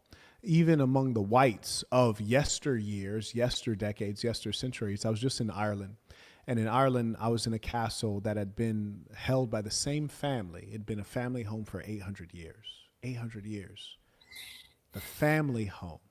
So, if your last name was Burton, this was your home for 800 years. It wasn't, if you're the man, this is your home. It wasn't the woman wants her own castle. It's like, no, if you are a part of our bloodline, our family, we are one, this is your home because you are a part of the family. What you're describing is very much so anti-African. It's anti-human. It's individualism at its worst. The idea that the woman needs her own. You don't need your own if you're a part of the family. And it is only the unruly woman, the disobedient woman who needs to have those holdouts. You need to have your own bank account. You need to have your own car in your own house because you're going to run your mouth, create conflict, and then you're going to want to exit the relationship because you don't get along well with others. And so that being needs her own things. But women who are feminine and chaste, they don't need that. You talked about Ireland and I guess England and Europe and stuff. I consume a lot of their entertainment, and you know how they keep playing their old ancient things. Yeah. So what I've noticed while watching those stories is when especially when a woman loses her husband and he's the owner or whatever, and she hasn't given him any male heirs, she loses everything. She goes back to the streets. He's sometimes in these stories he can't leave her an inheritance, or he Do was you too have poor. any? Do you have any references to actual history as opposed to like dramas and like television? Because if you're referencing like shows you see on Netflix, then you're referencing things that are revisionist history. Because, for example, the most popular example, which is in popular consciousness, is the Queen of England. So she was not a male heir; she's a woman. You heard of the Queen of England, right? She Yeah. she died. She So died I'm recently, talking right? pre-Victorian era. So Do you that's get my point, before though? the Do yeah, you get that's my point before that what you're women. saying is not real? Is what I'm saying. What I'm saying is that what you're speaking of is not real. That's Okay, what I'm yeah, because suggesting. Victoria was the first, I think, the first queen, and then there were queens after her. So before her era, women could not inherit. Okay. Yeah, so I'm talking about those eras where the man probably mismanaged their money, he dies, and the family now is in the streets. But what does that have to do with feminism? Well, that's the point. Is that these women couldn't own the property, so they had to give it to the next male heir, which was not her own son because she didn't have her own son, and so she loses rights to that family home, like you're You're saying. referencing the affairs of royalty, not the affairs of common people. I'm assuming that you were not like in the line of royalty. So why? What I is the mean, I mean relevance of that's a this? point. That's a point. But these are still real lives that were affected by that. No, Or you can't say they're real story. lives because you have no references to history. You've I made mean no that's fair references. enough. I'm just looking at situations like that could have happened. But That is yes, fair that a in this woman. again, this is why women need to be under men because you guys are irrational, you're illogical, you're narrative based, you're not fit to make decisions. And when you guys make decisions, everything goes bad. This is not to suggest that men are infallible and always make great decisions. We're both human, but your decision making is best within the home, within the kitchen, within the space of children, and the things that your man decides to consult you on. But when you get outside of that, you guys have just atrocious thinking, in as much as you're referencing history without historical fact, and that's very problematic. And my sadness is that education does not seem to benefit women in a significant way, especially with regards to how they get along with men. If you look at black women, for example, in America, there's actually a correlation to the more education they get, the least likely they are to have a successful marriage. And that lets you know something, that the education is not beneficial to the blue chip goals of nation building or even individual happiness. So my challenge is that women, and in this case, we're talking about black women, the education makes them think that they know a lot. They think they know a lot before the education, and then after the education, the level of hubris is just unmanageable, such that they're useless. You see, I'd be much more interested in if you can cook chicken tagine as opposed to if you can recount medieval European history. And you might notice you cannot recount medieval European history, and it's really unfortunate that you tried because it sounds really bad because it's devoid of fact.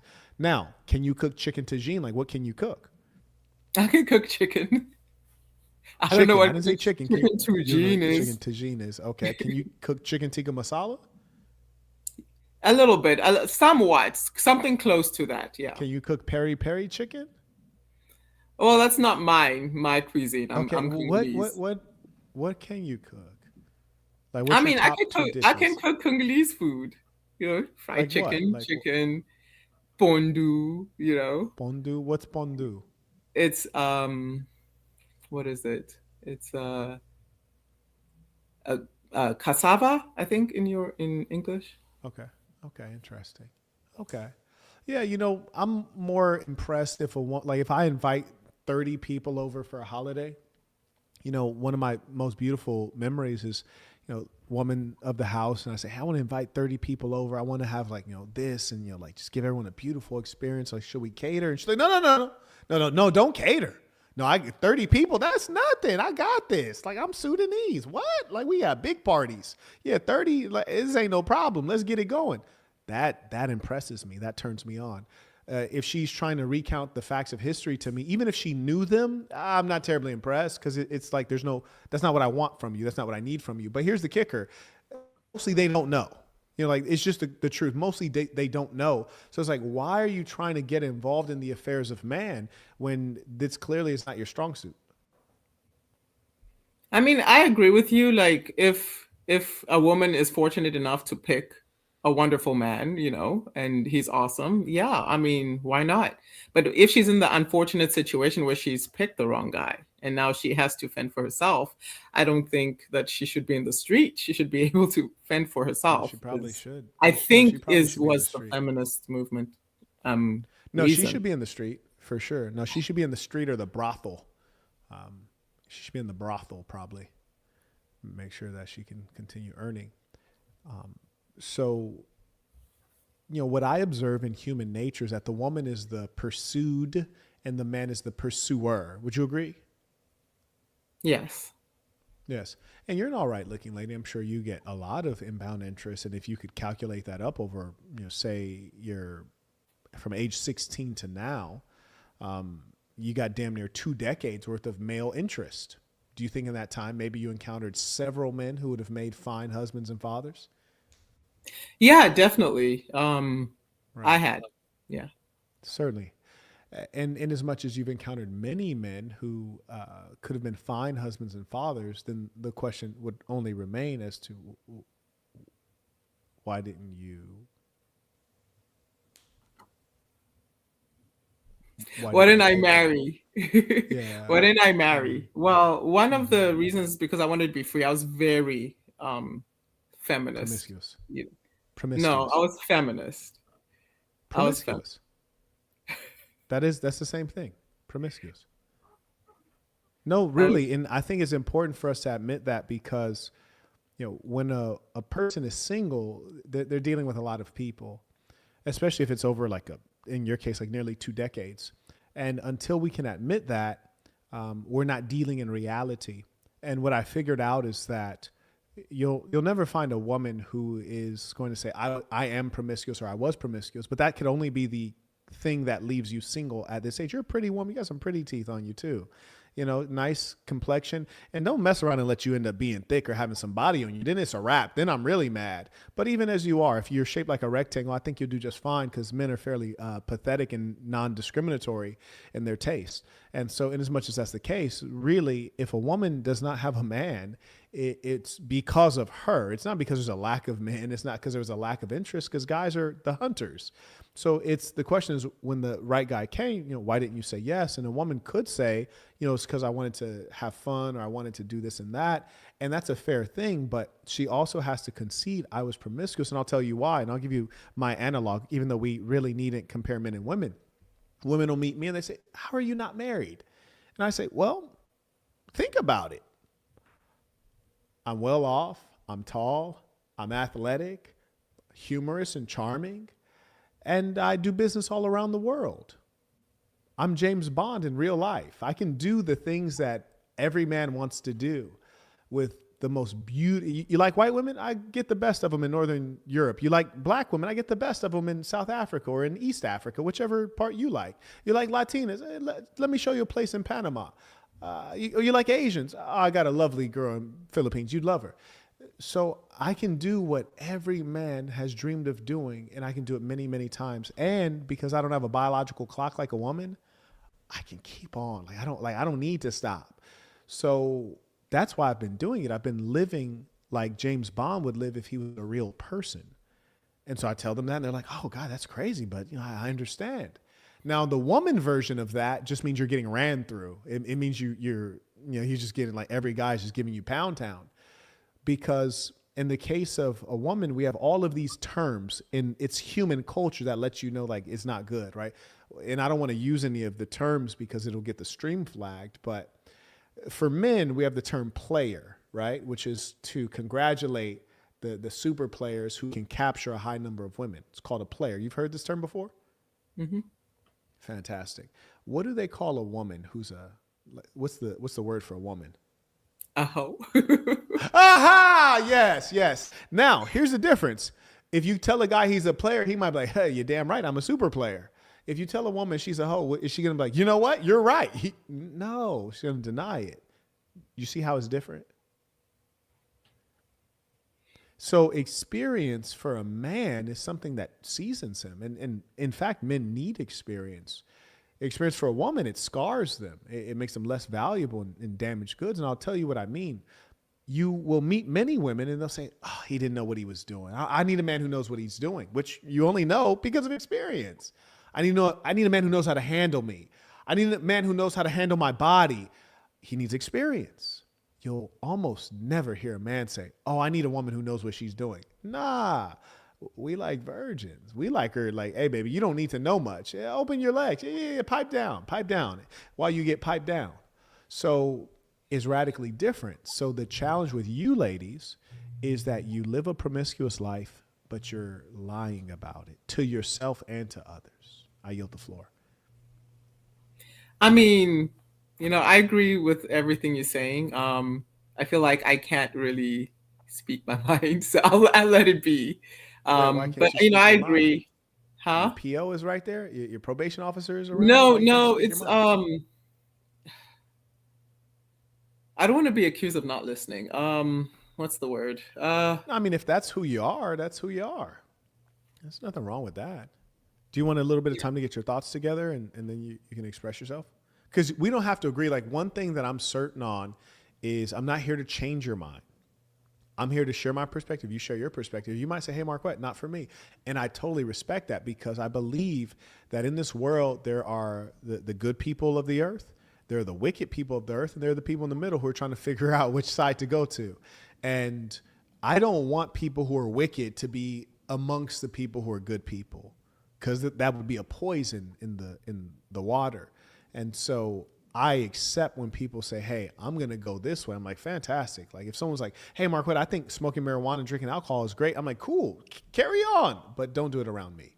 I don't want you around me. And I'm not trying to convince you. I'm saying, carry on, do what you do. You want a little bit of time to think through what you want to say? Well, at the end of the day, I think I want to have more facts on my side before I start asserting stuff. So next time when you live, I want to come with facts this time. Yes. So you can accuse me of I think you said being in my feelings, or what was it like? I think that's what you said. Your perspective came from your feeling, and not necessarily your emotional feeling, but meaning your wants or the things you want to be true, or your instincts, as opposed to the data.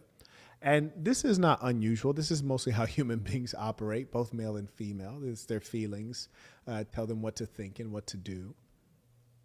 Yeah, I don't want to be accused of that, because that's all I'll bring to you right now. I wasn't prepared. I just saw you online. I decided to come check you out. I mean, I watch a little bit of your stuff, but not all of it all the time. So next time you live, I want to try and listen to a little bit of more of what you say, and also have my facts with me. I respect that highly. Tell me this.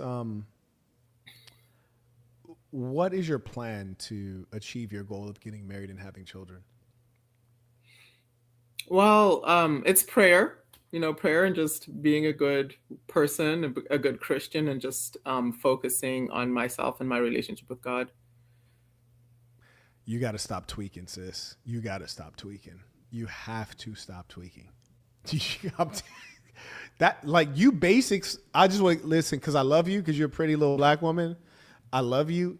And with love, I want to tell you that when I said, what's your plan? And then, like, I translated that out of woman language. And the conclusion of what you said was, nigga, I ain't got a plan. I'm going to just wait and see what happened. I'm going to just see what happened. I mean, I'm working on myself, right? I'm working on my body and my looks, and, just minding my business, really, and putting myself out there in the sense that I how join bro groups. Put prayer equals nothing? I join groups, okay, okay, and you try to be seen that way. really, and Okay. I go to church, so I try to be seen that way. What's your shape look like? What's your shape look like? No comment.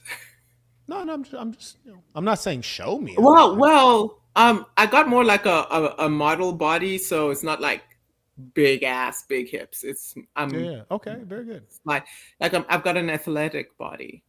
Very good. So if you I'm manage your 5'11". diet, it would be like a nice, proper build, functional build.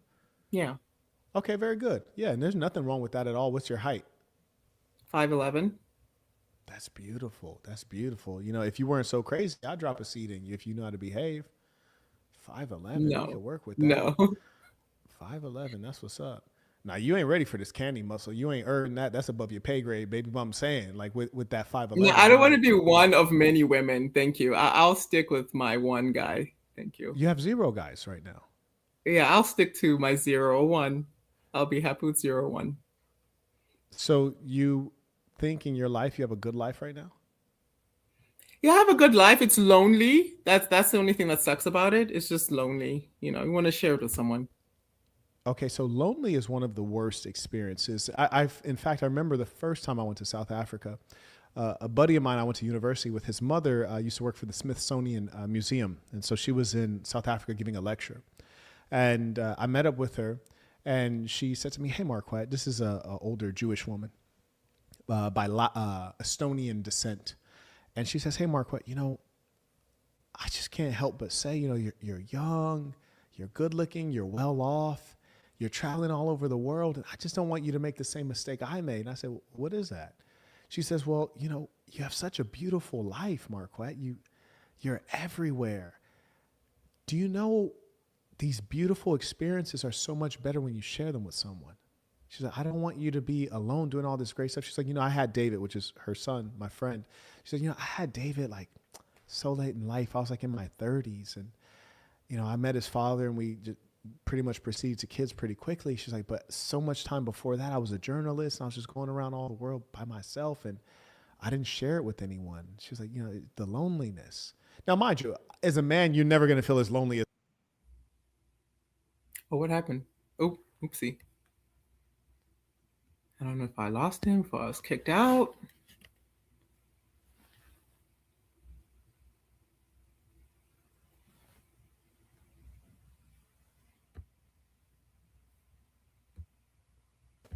That was crazy. When did I cut out? All of a sudden, it just cut out. What was the last thing I said in the chat? Can you hear me? Yeah, I hear you now. I hear Okay. you on YouTube, but not on StreamYard. Okay. There you are on StreamYard. Never Okay. mind. Let me mute YouTube.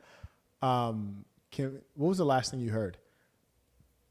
You said something about she had her kids later in life, and she was a Okay. journalist, and then you cut off. That's crazy. I've never seen anything like that in life. I don't know how that just happened. That was bizarre.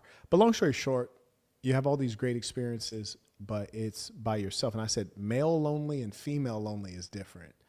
You know, female lonely is you're unsafe, you're not protected. There's so many things you could do by yourself, and it's an unpleasant experience. Like if you go to Egypt alone, woo, that's gonna be unpleasant. If I go to Egypt alone, cool, I saw the pyramids. Nobody groped me, no one harassed me. So your version of loneliness is a lot worse than a male's version of loneliness. And I think the problem with women, especially black women, and in this case, you're just like a black American woman because you're liberal, you're a liberal white woman at heart, is I'm that a Republican, just so you know. yeah, but the thing is, the Republican, like the political left and right in America, is basically the same, is right there in the middle.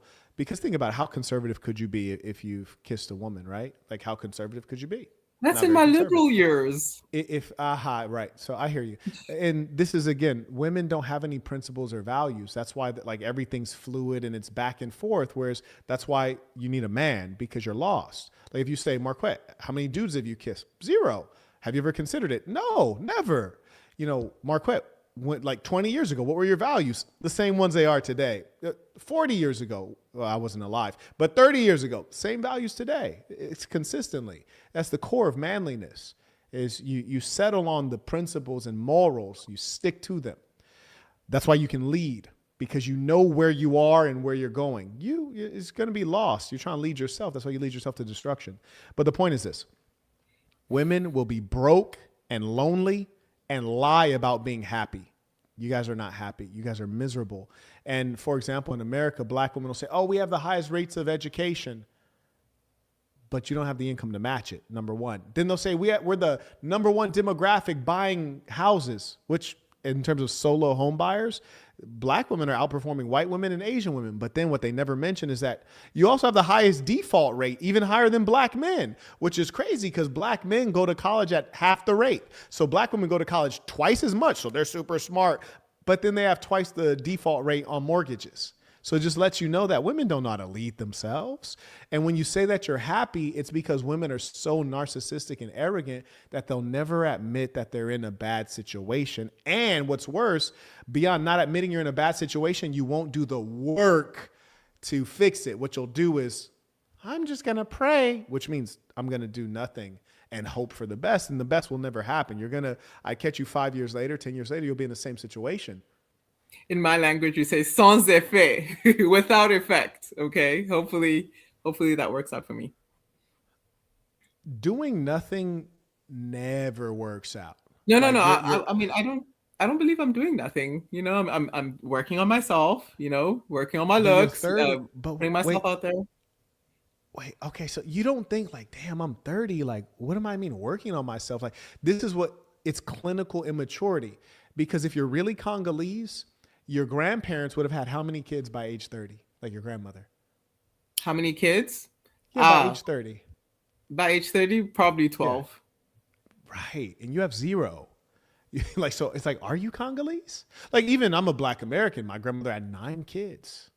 9. By age 30, she probably had already the 9. And so it's like, are you Congolese? Are you black? Are you conservative? Conservative is all about family and traditional.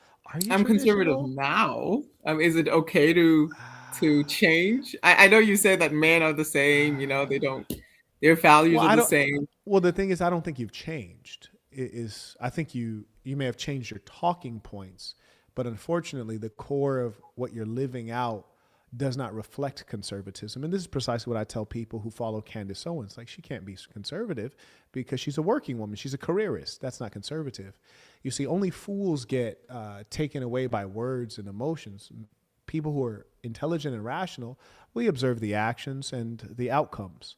So you're not living a conservative life. Like, I'm living a conservative life. I've never smoked once, never drank once. I don't even drink coffee.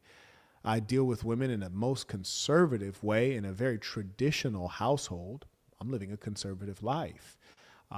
Everything I say, I'm living out. So you wouldn't even have to ask if I'm conservative. You just come over for dinner and you observe how the household operates. You'd be like, okay, this guy's conservative. Hold on. You were just offering to drop a seed in me. How is that conservative? Was I offering to drop a seed in you, or was I using hyperbole? Joking?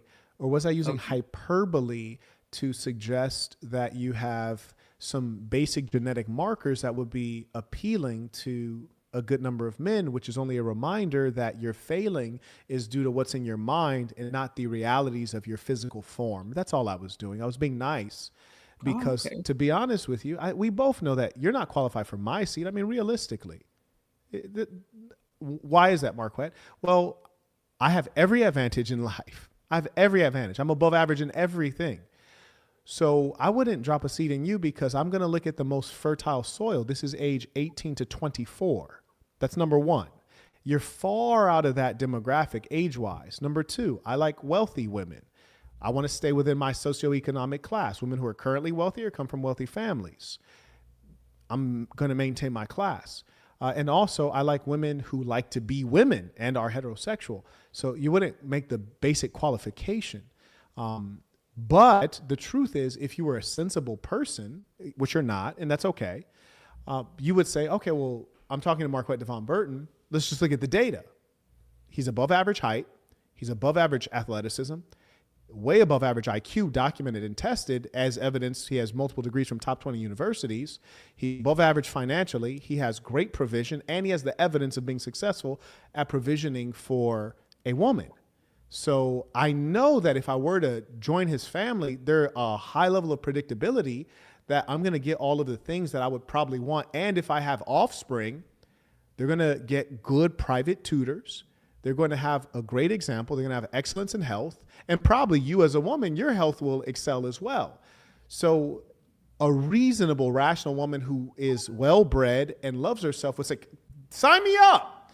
But it's the mentally defective that says, leave me out in the dark to struggle. It's just like, for example, right now, I'm assuming is weight an issue? You're overweight? Is that what's going on? Yeah. Okay. All right. So you're overweight. And, it's really a challenge in general. Being overweight is a bad thing, and I love tall women. I also like short women. I like them thick. I like them thin. It's just me. I love them. But you're 5'11", so you're going to be as tall as most men. And if you're also overweight, then that makes you an imposing figure, which is less attractive to men. I had a young lady, she was 6'3". She's a water polo player. 6'3", but she only weighed like $115. You hear me? So she's really easy to manage. I still feel completely dominant over her.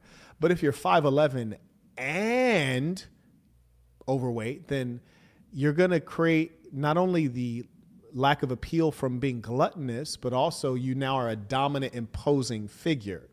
But you got to ask yourself this, and this is how I know you got to get serious with yourself, is this. You're talking about you're working on yourself. You're 30 years old with no kids. You don't have time like that. You don't have time.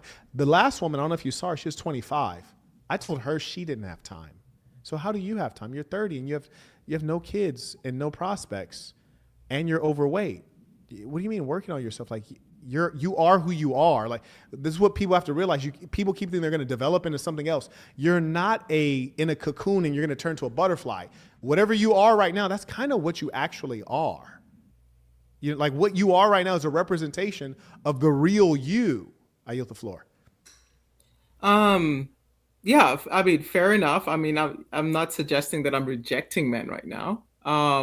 So I'm at a place where, I'll accept, the best offer that comes my way. It's not like I'm trying to better myself to get the top tier man. I know I can't purchase the top tier man.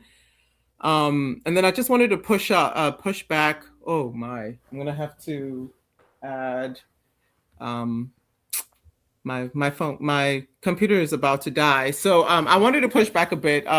So you say you're a traditional man. I'm assuming, I don't know you. I'm assuming you're not married and you don't have one woman, right? I would like to push back a little bit on that conservativeness. If I'm correct. If I'm correct. Why would you assume that? I mean, just the way you talk to me, for example. I know you said it was hyperbole. I know it was hyperbole. You clarified that. But I'm shocked that you didn't think it was hyperbole. Yeah, I mean, because I'm used to that kind of language from men, especially men in the red pill sphere. Those guys are nerds. I mean, what you should notice about me is, the red pill guys, they're angry at women because they haven't been successful with women. I grew up in Los Angeles, which, mind you, Los Angeles is a place that manufactures culture for the whole planet Earth because we have a place called Hollywood. Oh, I think did her computer go out? Dang, she got the young version. No, I just had to grab my charger real quick. Are you good now? Yeah. Okay, very good. So give me 1 second. We have one mentally ill person in the live chat. Take them out. Okay, very good. Now, anyways, what I was saying is this. I grew up in a place called Los Angeles, which manufactures culture for the whole planet Earth because we have a place called Hollywood. And historically, when you define what is cool, this kind of comes from the Black American culture, Michael Jackson, things like this, Usher, you name it.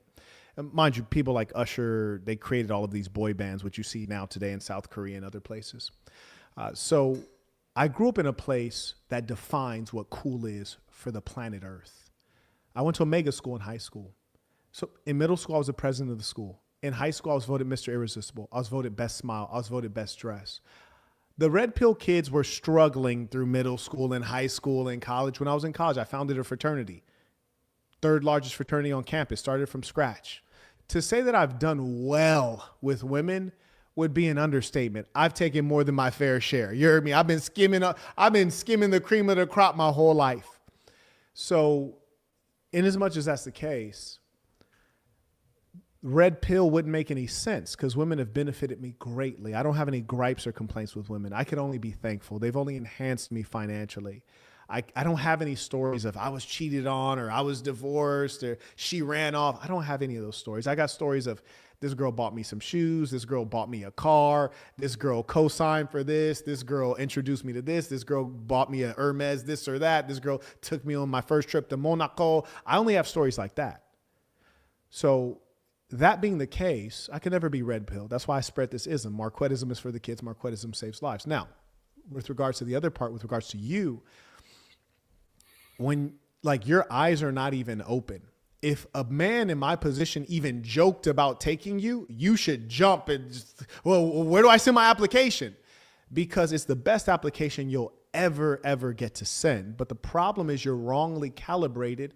And women like you're scared of a man like me because subconsciously you don't think that you'll measure up. You don't think you'll be able to meet the standards.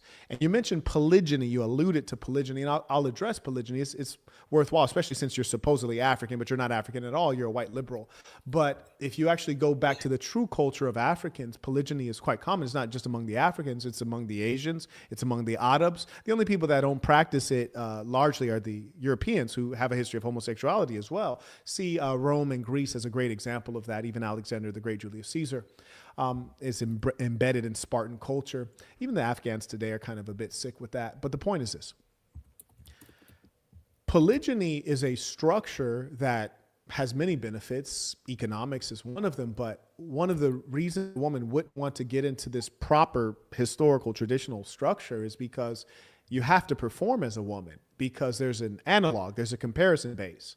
So we can see like, oh, well, you didn't do your job, but this woman is doing a great job. And so it really drives performance in the capitalist system, which I hope you've learned something about, is based on competition, because competition makes us lift each other up. In the Latin, cum impetus, meaning strive together.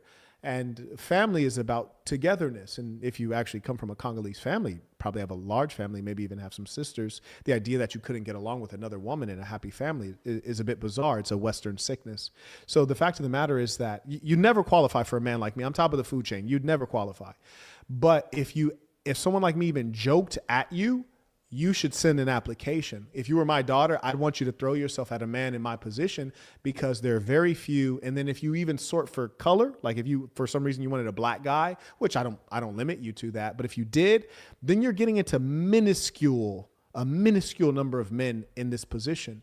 And it just shows that you're not ready to be successful because you don't know when to press the gas. It's like you don't know what is.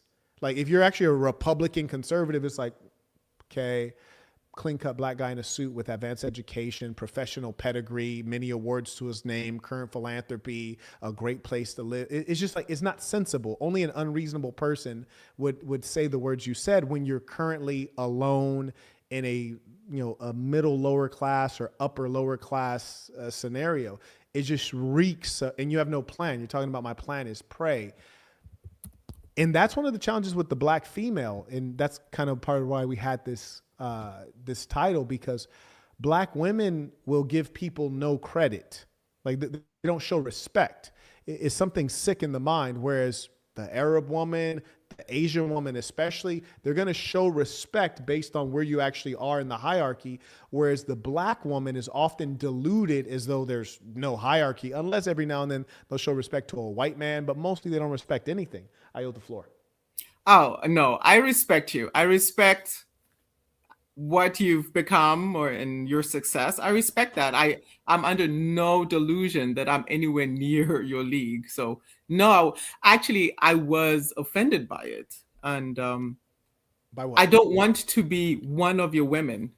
You weren't talking like that, but that's how I took it. And I felt disrespected. I don't want to be one of many women. Like you said, I'm African, I'm Congolese. I'm from a place where women share their men. That's one of the reasons why I became feminist. I don't want to share my husband. I've seen the trouble that comes with it. I see the trouble that comes amongst the children, the siblings, the what's it called, the competition amongst siblings. I've seen it, and I don't want none of that. I want my own man. my own children. And yeah, I mean, I don't think there's anything wrong with that. Um, so What's the data? that's the What's the reason why I data on think that? it. Huh? What's the data on that? Again, I don't have the data. I just have Right. friends that come from Yes. polygamous families, right? Yes. Yes. That, I mean, Yeah. people You I know, the grew up with. challenge. Yeah. The challenge is that you'll have a woman, because the irrationality of the human being is this. And this is funny. I know a young lady I hope she's not watching. She probably is watching, but I know a young lady who she has her mother's has many baby daddies, right? And she'll say, "No, I could never do polygyny." I say, "Why is that?" She said, "Because I just want one man." But your mom has 5 baby daddies. Like, why? Your mom has 5 baby daddies. Like, well, uh, you act like you come from a situation where your mom was monogamous and it worked out. Your mom tried monogamy 5 separate times and it failed 5 separate times. You're the best candidate for polygyny. Like, you know for sure that monogamy is a failure. Your mom tried it 5 times with 5 guys and it failed every time. And it's the irrationality, which is what I'm pointing out to you. That's why I say, what's the data? Because you guys will say things like, oh, it doesn't work. And I'm like, well, what's the divorce rate for monogamy? Divorce rate, 60%, 70%. Well, I thought monogamy works. The divorce rate is like 70%. Or you guys will be monogamous, except you guys will have a bunch of baby mamas. And so you got all these broken families left around. And for some reason, you're acting like that's a success when really that's a failure. So in actual reality, the reason I asked you about the data is because you don't have data. You'll never look at the data. And here's the kicker.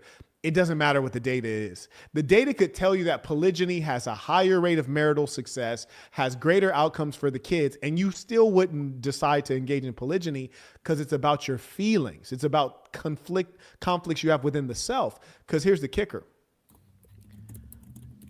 Imagine having no man, but you're already convinced that you have to guard and hold on to that man. You don't even have a man. You're at 0 man.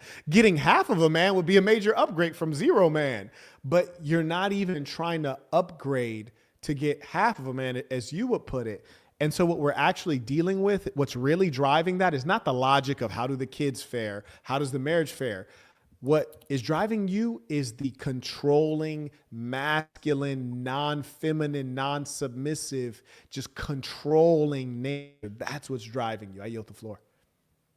I mean, I think I understand why you speak that way. I mean, you speaking about it from a male's perspective, it makes sense to the man. You're not for 1 minute stepping into our shoes and trying to understand, or not even trying to understand, hear us when we say it doesn't work for us. You talk about 60%, I guess, non-divorce rate in polygamous families. Where? The question would be I didn't where? say that. I didn't say that. I was What giving you a was the hypothetical. 60%? You weren't listening. I don't think you caught it. I said I was giving you a hypothetical. I said if it was this, it wouldn't matter. Oh, okay, It's my not the bad. data. Yeah. Oh, okay. Sorry, I apologize then, because I was trying to write so I don't. You throw a lot of points. I was trying to write so I know where my answers are. You know, you Sure. talk about the lady whose mother has 5 baby daddies, right? Yeah. The point Right. in that situation, from a female's point of view, a feminist point of view, is that women and men are treated equally, right? The man has 20 women, the woman has 20 husbands. It's fair, it's equal. That's the point there. Wait, You're trying to create a world where Wait, are you a women, feminist or are you not a feminist? I'm trying to speak from that point of view. I'm trying to. Why? Like, let's speak from what we like. Are you a feminist or are you not a feminist? I'm not a feminist. So why are you speaking from a feminist point of view? Well, I just trying to make people understand or help people understand why feminism is a thing. Okay, well, just real quick, I'm going to explain to you why that doesn't make any sense. Like, you should never compare those two. So let's just say today, I have sex with 20 women and you have sex with 20 men, right? Let's just give an assumption that the 20 women I have sex with today are all clean and the 20 men you have with are all clean, right? At the end of me going back to back to back to back with 20 women and you going back to back to back with 20 guys, I have 0 biological risk. you have a tremendous amount of biological risk. Your pH balance is all off in your vagina. You got yeast infections. You got urinary tract infections. So once you get done with all these UTIs and all these things we didn't even know about, in addition to that, your body is going to stink. My body's not going to stink at all. I can actually literally just wash the phallus because it's an external part, which would be an indication to you that biologically you're not designed to do the same things that men do. So do you understand that if you were to try to actually live as a male, your body will break down and it will essentially make you sick and die? Do you get that much? Yeah, I'm not arguing that we are designed the same way or we are designed to have 20 men as much as men have 20. I'm not arguing for that.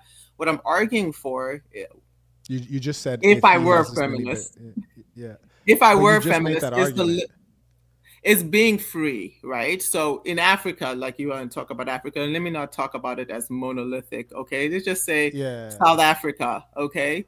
Women would get hurt for having two men.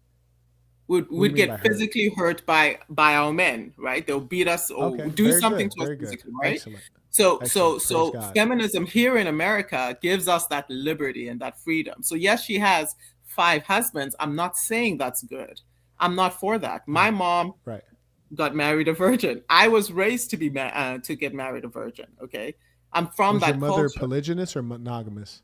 Monogamous, because we're Christians. I was born in a Christian household. My dad is a one-man woman. He comes from a polygamous background. Okay, so your dad was colonized, and so he's a one-man woman, and he did such a good job as a Christian that you're 30 years old with no kids and no man. I mean, come on, that's a fail, right? Well, I mean that is, it hurts him, and it is a fail. He is a laughing stock in our community for sure, and it hurts me that I didn't honor my parents or my dad in that way. But well, your religion and your culture failed. So it's like, why continue with that? Your religion and your culture failed. No, my religion works perfectly. Like my friends, my friends that continued in the route that I was supposed to. They're married. They have their children. I'm like one of 2 or 3 girls in my group that aren't married. Your religion works perfectly? Yeah. Huh. It works perfectly. How did Christianity come to the Congo? You want to say through war or through force or colonization? I'm asking you. So first through missionaries. Okay. I'm listening. Yeah, first through missionaries, and then that alerted the greater, I guess, Europe, and then they decided to colonize. Come in, stake it out, colonize, and yeah. You ever heard of King Leopold? Mm-hmm. You have heard of King Leopold. Oh, interesting. Yes. Was he a Christian? I have no idea. Interesting. Do you know what King Leopold did to your people in your country? Yeah, he hurt us badly. How? Would you give us some examples? Because one of the things I read was that half the population. You have to read this? Of Congo, that's a shame, but go ahead. Half the population of Congo had died when they landed. They did something to us. I don't know what it is, but yeah, definitely they hurt us. Mm-hmm. But I don't think that's a slight against my God or the Christian God. I think that's because your father and your culture didn't teach you anything about Congo. It hurts me quite a bit because Congo, you guys produce rubber, right? Was it rubber there? I don't know. Someone in the chat help me out. You don't know? Oh, that's crazy. That's crazy. Well, I'm South African. I grew up South African. No. You're Congolese. Born Congolese. Grew up in South Africa. Congolese. You see, that would be like me being in Germany, and then we start talking, and then you say, "Oh, but you're black," and I'm like, "No, I'm German." No, I may be a German national, but I'm black, and you're Congolese. Okay, can I add something before?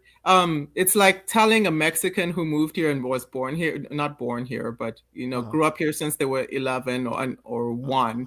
In my case, I was 1, and tell them that no, you're Mexican. They don't know Mexico. Here's why that's a terrible example, because you're talking about ethnicity and nationality. I'm talking about blood. So when I say you're Congolese, I'm talking about your blood. Okay. Your blood I'm Congolese by blood. Yeah. Yes. So we're talking about blood. Okay. Now, there's no Mexican blood, because if there was Mexican blood, they would look the same. You can find a black Mexican in Veracruz. You can find a white Mexican in Jalisco or on Telemundo, because it's a mixture of blood. So it's an ethnicity. That's why on census reports, you'll see it says Hispanic, non-black, Hispanic, non-white. So the fact of the matter is you're Congolese by blood. And we're talking about your blood. So we're talking about your people.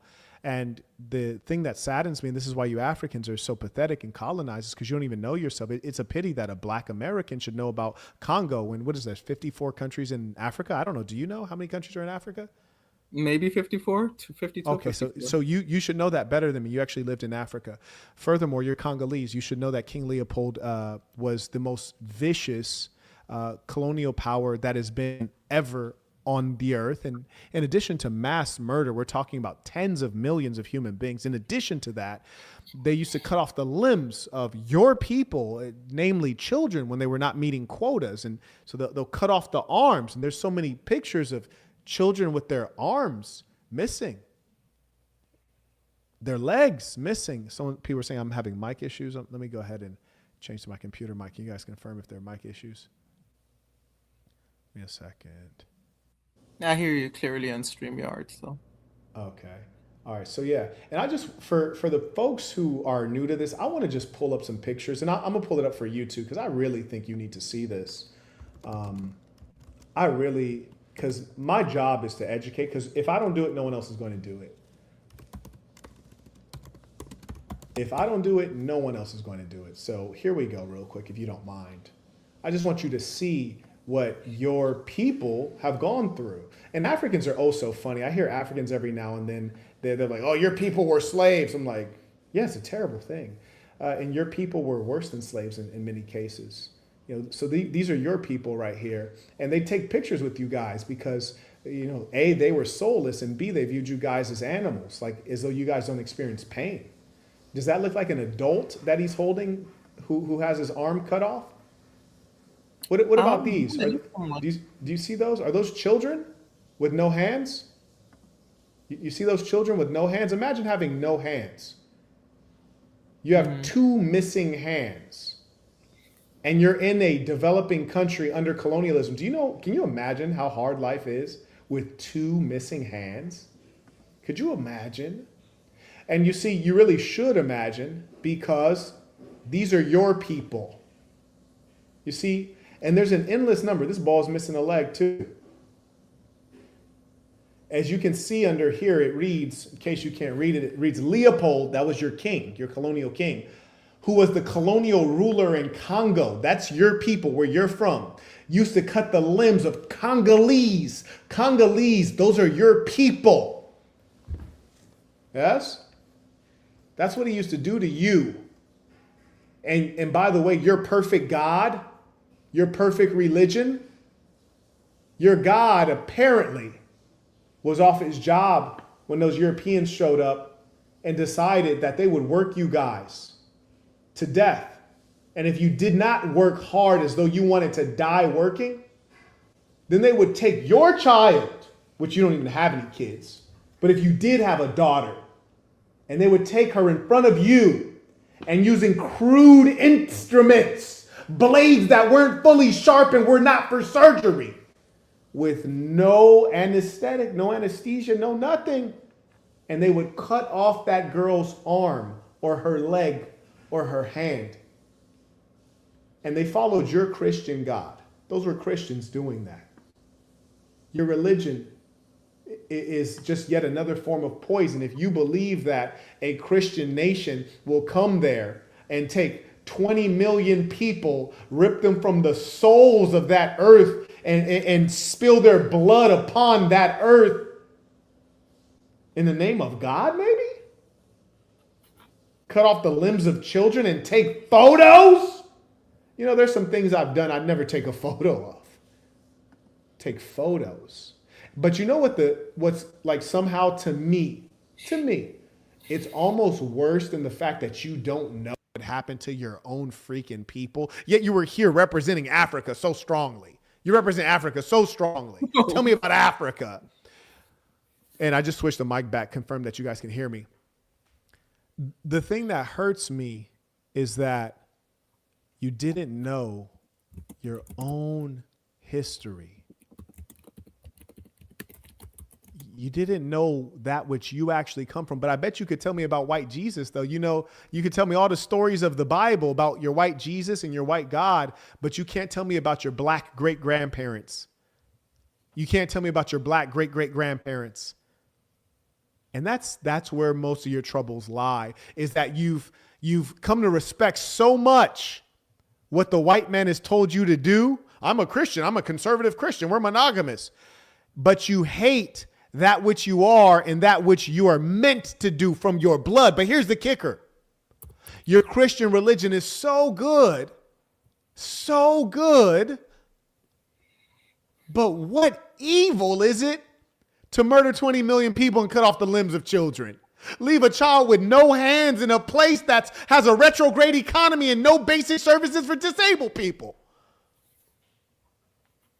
You'd have to be mentally ill to think Christianity makes sense. Those are Christians that did that. And here's the kicker. It wasn't just in the Congo that Christians did that. The white Christians also showed up to Nigeria.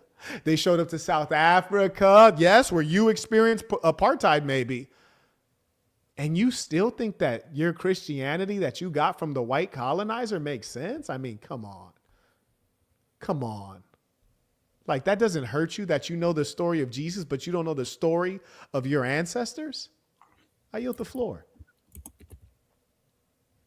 Okay. I mean, I will admit that's embarrassing that I didn't know that. I mean, I just take it for granted that it's happened everywhere. It happened in South Africa. I just take it for granted that that's how these white people treated my people all over the continent. It happened here in America. No, white Christians. White Christians. I just take it for granted. Wait. You know? No, it wasn't white people. White Christians. Okay, go ahead. I will go ahead and affirm that it was white people who affirmed or who claimed to be Christians. I do not. Oh, they're claiming. I do not affirm their right to be called Christian or whatever. I don't call them Christians. You can call them Christians. I don't affirm that identity for them. So yeah, it is embarrassing. I'm not here representing Africans. I'm here as an African. I'm here, just as a Black woman that used to be a feminist. How could you not represent Africans if you're African? I mean, it's not my job to represent Africans in Africa. It's your heritage. You don't get a choice. You see. Do you think anyone looks at you and thinks, "Oh, she's representing the whites. She's representing Mexicans. She's representing Christians"? No, I'm pretty sure people look at you and the first thing they think is like, "You're representing Africans." Okay, fair enough. So as an African here, representing Africans here, it is a shame that I didn't know specifically that happened in the Congo. I did take it for granted, however, that it happened all over the continent of Africa. But you realize in the Congo, it was uniquely vicious. No, I don't take it for granted that it was uniquely vicious about it. I think in every part of Africa, it was vicious. It was ugly. It was disgusting. Even here in America, what they did to you guys here is nothing unique about it. It's just equally as vicious. No, it's uniquely vicious. And the Congo is actually well known that it was uniquely vicious. Like, for example, there was a genocide in Namibia. It's unique in that it was the first genocide of the 20th century. There are unique features. That's why Congo is well known, because of the level of bloodshed. Like, we're looking at 15 million human beings. That's quite a bit. Some countries don't even have 15 million people in them. You look at some of the states in Europe, they don't even have 15 million people. Like Latvia doesn't have 15 million people.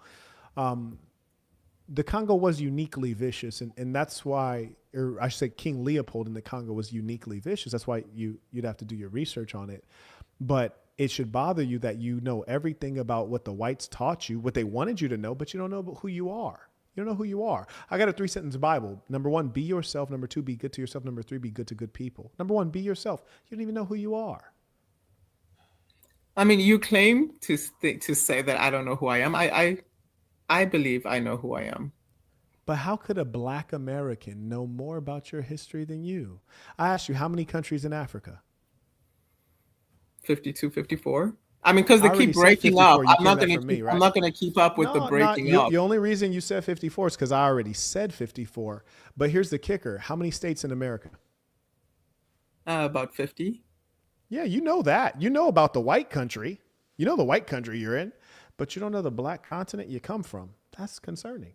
I mean, it's like me asking you how many countries are in North America. I bet you don't know. In I'll North probably lose my America, bet, I but mean I'll bet. Yeah. that's pretty simple, right? That's pretty simple. Okay. But here's Okay. the difference. You're not No, asking me what's the about. answer first, though? Well, How it many depends on countries if are in you're. North It America? depends on if you're including the Caribbean. It's very simple. North America, you Okay, have I'm not Mexico, just the you have United continent. States, and you have Canada. It's three. It's very simple. No, no, So it's not. It's Mexico is in North America. I United just States said is in North Mexico. America. I Huh? said United Excuse me? States. That's what I Okay, said. I okay. said Mexico, North America. I said Mexico, United States, and Canada. Honduras is in North America, No, I can. in the I'd go continent of for North Central. America. Is that So Central? Is that the- Central America? I think people call that Central that's what America, you right? guys call central, but it's part of the body, the Ah, okay. continent called It's North irrelevant. America. It's irrelevant. So here's the I thing. mean, I'm just Uh, trying to show that, the same way you don't know how many countries are in the body, the continent of no, called North no, America. I don't know how no, many countries, no, and I think that's fair. no. That's not fair. You sound utterly ridiculous. Change my mic back. Thanks for the heads up on the mic. No, you sound utterly ridiculous. Here's the difference. You said how many countries are in North America. I told you the correct answer, and I know it's the correct answer. But here's the difference. I asked you about the place you're from. I'm from the United States, so it would make more sense to say how many states are in the United States, and then I'd tell you 50. But I asked you the continent where you're from. Remember, you came on talking about Africa. You said it 3 times, and I said Africa's not a monolith. And I asked you how many countries are in Africa, and you don't know. Then I asked you about the history of the place that you're actually from, which is Congo. And you don't know the history of Congo. You don't even know the major export. So in as much as that's the case, we're dealing with you not knowing you. If you ask me about North America, I'm not Canadian. I've never lived in Canada. I'm not Mexican. I've never lived in Mexico. I'm not Honduran. I've never lived in Honduras. These are all irrelevant things. And so you cannot compare asking me about something that has nothing to do with me to me asking you about something that has everything to do with you. I don't think that I need to argue with you on that part. I Sure. think that would just piss you off and probably Folks in the get me audience, can you pushed confirm off. that you can hear me? Um, I changed the mic to my computer. Might confirm if you guys can still hear me. Keep going. I said that I do not hate what I am. You're telling me that I do. I love who I am. I love Africa. I love Black people. I love my people. What else here? Christianity did not do that. Oh yeah, that was just my response to what you were saying. Christianity did not cause the white man to cut our limbs off. That's what I was trying to say. No, it does. How That's do you know that? oh Like they were oh Christians, shouldn't it? If it because I'm didn't cause Christian. them to cut, if it didn't cause them to cut your limbs off, why didn't it cause them to stop and not cut your limbs off? Because they're not Christian. And that's why I don't affirm their But they Christianity. taught you Christianity, so you don't confirm Christianity. They gave it to you. It's not yours. It's not yours to decide who is and isn't. They gave it to you. So what are you going to tell them God they're not decides. Christian? The Bible decides what a Christian is, and nowhere in the They Bible does are it God. Have you seen Jesus? cut They people's are limbs God. off. Have you seen No. Jesus? They are God. You see what Have Jesus you looks like? have you seen the Ethiopian Jesus? He's black. Actually, how many times have you been to Ethiopia? 0. I've been many times. So have I seen the Ethiopian Jesus? Yeah. In fact, if you ride in Ethiopian taxis, you know what Jesus you see in there? You see white Jesus. I'm telling you from experience. If you don't believe me, you can go on my Instagram and just scroll through my highlights and hit one of No, those I'll highlights. take your word for it. I don't have a problem Yeah. with Jesus being white or looking white. I mean, I can I know draw you don't Jesus. have a problem with it That's because that's who's controlling your mind. fine. Jesus white isn't white Jesus. though. I don't believe he's white. No, Jesus is white because the people who created Jesus out of their imagination are white. And then they depicted him 1,000,000,000 times and he's white. And that's what you learned. So do you not believe that Jesus is a historical figure that existed, or a real historical figure? What are the chances that, and let me just show you real quick.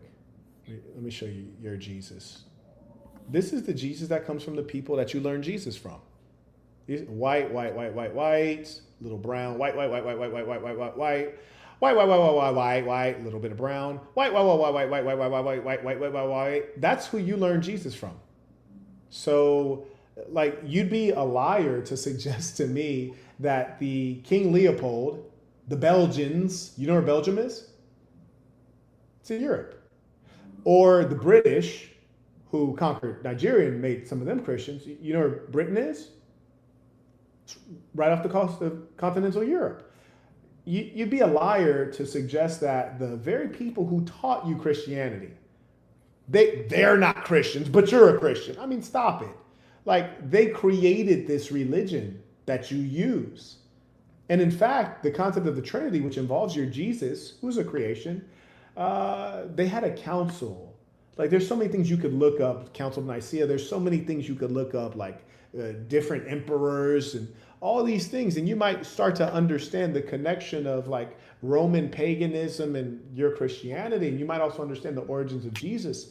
And you'll have to admit that all of you Africans who believe in Christianity, you got this directly from the Europeans. And it's extraordinarily ridiculous that you would suggest that the people who gave you Christianity don't know what Christianity is. Well, I'll tell you what it is. It's a system to control the minds of the inferiors, which would be you. That's why you still believe in the religion as a guide for good, which came from a people who did only evil to you. I did not claim that they don't know what Christianity is. I claim that they're not Christians based on. But who are you to claim they're not Christians? They gave just you Christianity. Reading the Bible, using the authority of the Bible to dictate. Do you realize that they use the authority of the Bible to colonize you? That was like, they said that the Bible gave them every right to colonize you. Do you realize that? Yeah. Okay, so that would let you know that your Bible is unreliable. Same thing in the Americas. They use the Bible to justify enslaving the Black Africans. So do you realize that your Bible is a tool of evil? No. They use the Bible, like you said, to colonize us or to make us feel inferior or to justify why they were treating us the same way. I'll take your word. I mean, I take your word for it, and I know that's true. Okay. But the Bible does not teach that. It doesn't teach that Black people are inferior. It doesn't teach that you should own Black people and treat them a certain way. It doesn't teach that. Okay, well, if the Bible's so good, how did the whites do all of this stuff with the Bible in their hand? I mean, do you know that there was a slave ship named Jesus? Did you know that there was a slave ship named Jesus? No, I didn't know that.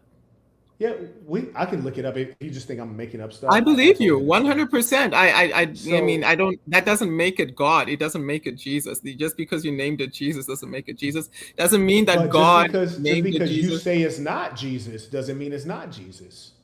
You see how that works? No, I mean the Bible tells me what Jesus is, and it's not that. The Bible told them to enslave you. So who's right?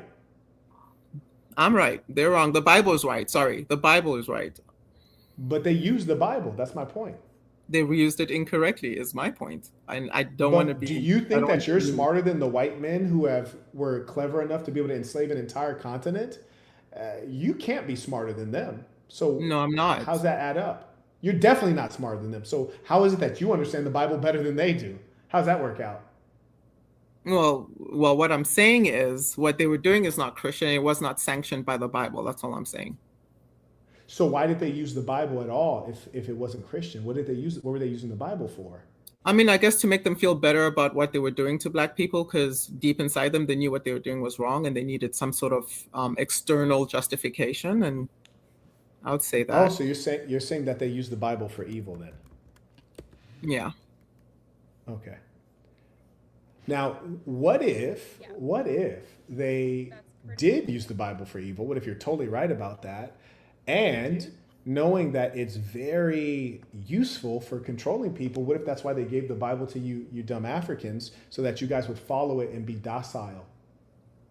What if they were that smart? I mean, that could be the truth. I mean, I could see how that could be the case. Very sure. Yeah. Mm-hmm. Like, it saddens me because you'll hear the white supremacists say that Blacks are low IQ. And then when I hear blacks defending what the slave master gave to them, defending what the colonial master, the colonizer gave to them, I'm not black defending people them. That's not defending fair. what the colonial master gave to you, I That's think, not ah, fair, Saint. how could I help these people? How could I help these That's people? not I fair. can't. I'm Help not these defending people. them. I'm You're not defending them, defending Saint. That's their not fair. religion. You're It's not defending their their religion. religion.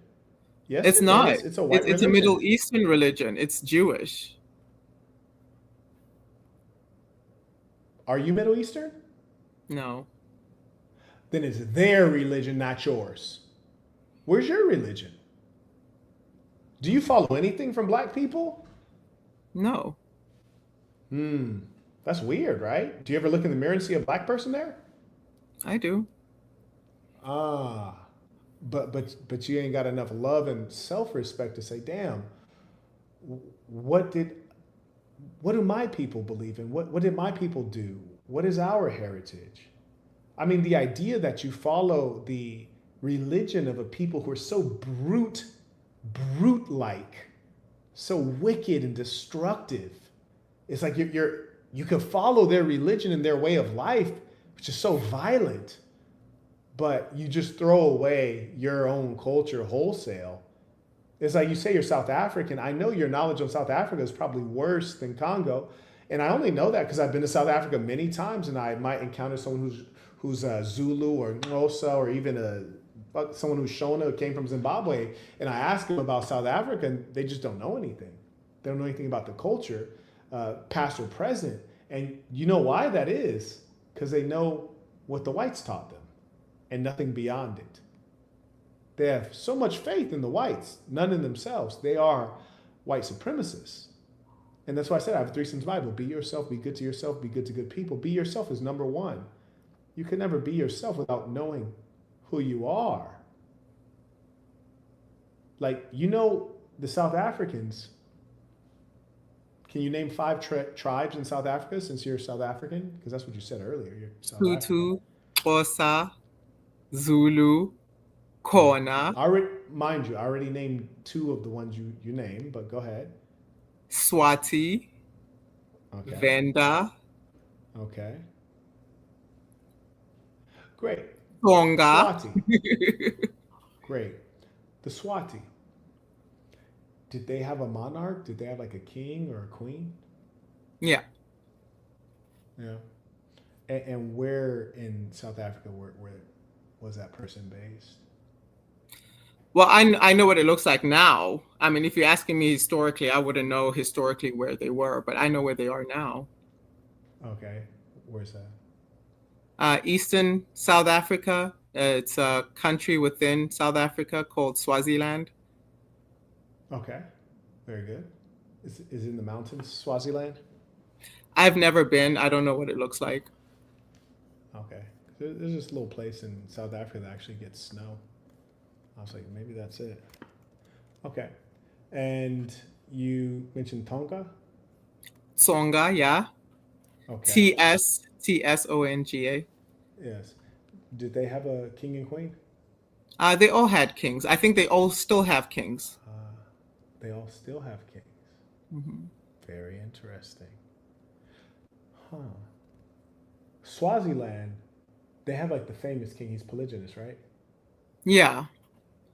Polygynous. I think they all are. Interesting.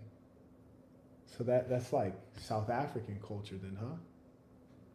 I think it's African. I mean, I'll speak for Congo and South Africa. Congo is very same. They polygamous. I don't know how many of the tribes are, but I know for sure my mom's tribe. I know for sure my dad's tribe, and I know for sure, South African tribes. Okay, very good. And so earlier you said you are South African, right? Mm-hmm. I mean, I consider myself both, but I consider myself more South African because that's the culture I grew up in. Mm-hmm. Okay, very good.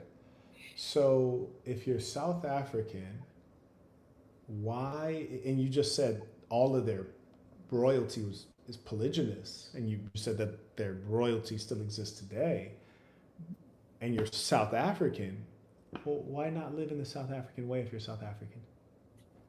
The South African way, because I don't like it. It's backward. Why share your husband when you can have one?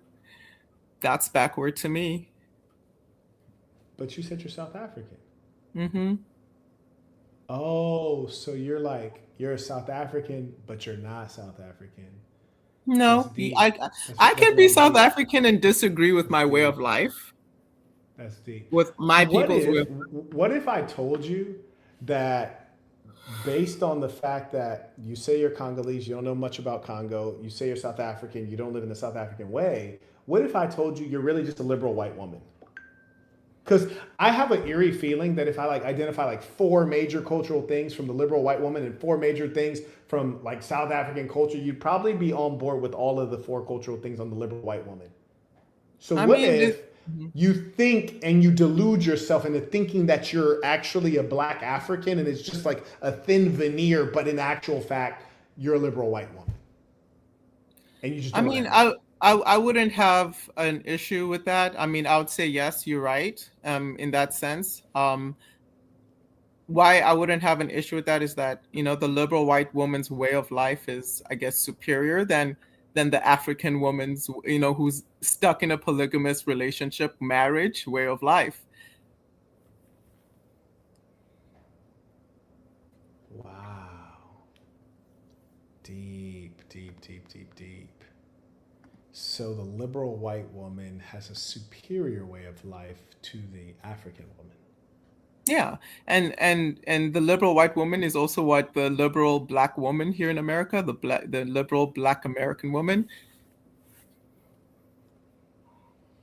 So it could also be Deep. black. So you think homosexuality is okay? No, I don't. No, I don't.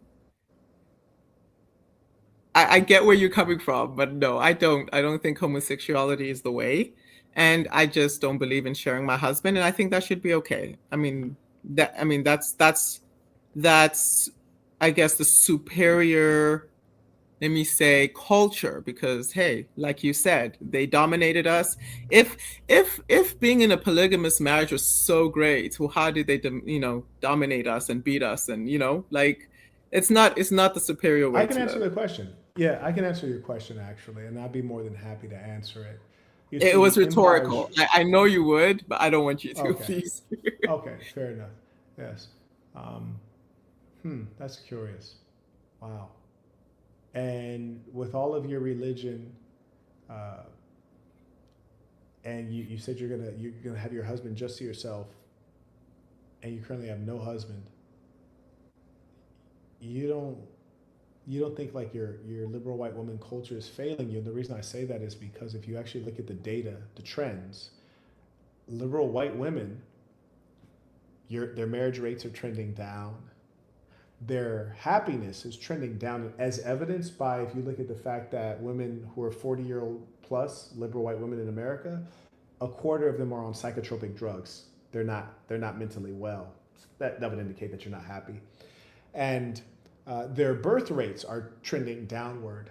So the people that you admire are essentially dying out because of themselves, because of their own culture. I mean, I can admire parts of their culture. I don't have to accept all of their culture. There's parts of their culture that I admire, and I would like my people to admire it as well, and want to, um, I guess, copy. By no means am I saying copy every single thing. I mean, I'm Christian, right? So in the Christian point of view is one man for one woman, um, and stay married forever. And Is that the I come from a society, a small community that lives that uh-huh. way. And my mom, for example, my parents been married for 36 years. My friends, families, it's a huge community that have lived that way, and it works for us. And We're by what age are happy. you supposed to be married? By in Well, your community, since it's so ideally, organized and a strong culture, yeah, by what ideally age? Like before you're 25. before you're 25. Mhm. Okay. So you're half a decade past. Like, is there a failing? Like, did anything fail? Did the religion fail? Like, what's failed? Well, so this is what I'll say. I was consuming a lot of American culture, in We're despite a my Christian dad's country. protest. Yeah, in South Africa. I grew up in South Africa, and I came Oh, I okay. came here when I was 23. So Okay. yeah, I was consuming a lot of the American culture at home behind my parents' back, and that's where the failing is. I don't want to say my dad failed. I failed. I thought that way of life was better, and turns out it's not. But not everything about white culture is horrible. Not everything about black culture is horrible. You just take what is good and you reject what's bad. I hear that. I hear that. I don't see what the fruits have been for you in following white culture. I mean, appears that Yeah, you're. definitely. I don't see the fruits either. Obviously, I'm 35, I'm not married. I don't have children. Yeah, I mean, the fruits aren't there, but the fruits are there within my community. All my friends, most of my friends, are married, happily married. They married young. They married men I didn't see them with, and I'll judge them for it or And whatever. But they're in Congo right now, or South Africa, or the United States. well, they're all over the world now. Some of them are in Congo. Oh, I okay. mean, in South Africa. They're Okay. all over the world now. Okay. Very interesting. I will say that I have to admit to you that, boy, the Africans just disappoint me so much. There's just no doubt, for all of the problems of the foundational Black Americans, one thing I have to concede and give them kudos for is that they're not as like dominated by white supremacy. Like, you Africans, good Lord, like y'all, I see why it had to have been really easy to colonize you guys, because you guys just consistently seem to be not like the brightest stars in the sky, and just love yourself some white folks, and love yourself some white Jesus, and love yourself some excuses for like excusing what the white Christians did to you. It's always like, oh, that wasn't Christianity. It's like, they literally are the ones that taught you Christianity. Like, if anybody understands it, like, it would have to be them. It's just so bizarre. You guys, the ability to make excuses for your enemies and then like want to like live among them, and it's just so bizarre. But I think the key is the history, right? It's the key is for them to make sure you don't know your history, because maybe if you would have grown up knowing your history and the evil that they did to you guys, maybe you would understand who they are. But you Yeah, that's what I guys wanted to just mention. One of the don't. things, because I mean, like you acquiesced and said, yeah, they're different types of viciousness that was done upon us, right? Unique viciousness. Well, one of the things I grew up knowing about South Africa is how they were testing HIV on us. That's a Who's unique they? viciousness. Who's Yeah. they? So, hmm? Who's they? Whites, Right, Oh, whites. white Americans, whites. So, What was the I religion of know these the whites? evils. Go ahead. What I was the apologize. religion of these whites? They claim to be Christian. Okay, they claim every time they claim. So no white person that's doing evil is actually Christian. Like, I they're mean, just black people do claiming. They're evil just all the claiming to be time. Christian. We're evil too. We were evil to each other too. I mean, I don't think it's something I that's like that. See, uniquely that's very much European. so like a African bootlicker thing. Is that when you guys you do anything to defend your whites. Like, you guys love the whites so much. So when you're Congolese, we talk about the fact that King Leopold committed the most heinous crimes against Congolese children, chopping off their limbs. And we talk about the biological weapons that have been used against black people, the mass enslavement over many years. We talk about just the genocide in Namibia. We talk about all of these things. And there is no comparison in terms of what the Africans have done to each other or to whites. There's no comparison, not even close.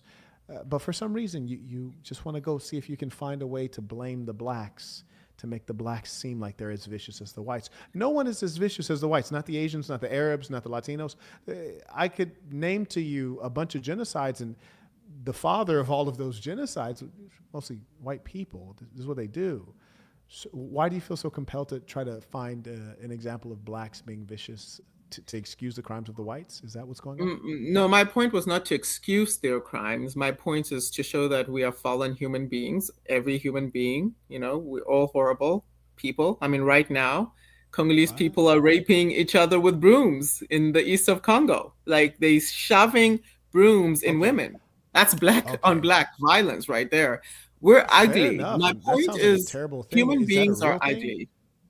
Is that Yeah. true though? Hmm. Is that true? Yes. Huh, that's interesting. The only reason I asked that is you have not been the most factual character I've met. That's number That's one. So we fine. might need to You check on can that. research it. Yeah, Hmm. we might have to check on that. That's number one. And then number two, yeah, I could probably guess that this has something to do with the colonial lines that were drawn by the Belgians, right? It usually is when you have groups of people that were forced together by the Belgians, which is to say the white Christians. Uh, Hmm. Might that have something to do with it? Tribal warfare? Would you agree or Yeah. disagree?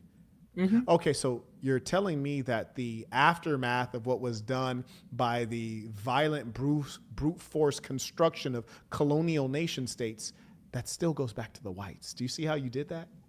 No, no. I mean that's fair. Okay, but you try to emphasize the fact that I'm a different kind of black. I'm a Congolese black and not a South African black. Yet those were the same lines drawn by white people.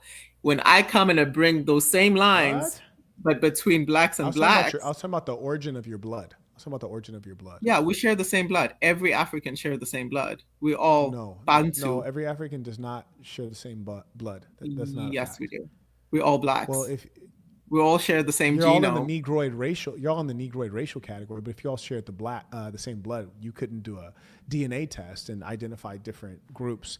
And also, if you look at the phenotypes of certain peoples in Africa, like for example, you have the South Sudanese who are tall, dark, and slender, and then not terribly far away, you have the Habesha who are very pale and have quite fine features. And then you go to West Africa, you might find broader noses and people with greater bone density and musculature. So like no, that's a lie. You're literally lying about the DNA. Were there Bantu migrations? Yes, and the Bantu is mostly a linguistic group, but there's just no doubt that there's different blood. In fact, Africa has the greatest genetic diversity, and you might guess that that's the case. If you look at the size of Africa, you could fit two Europes in Africa.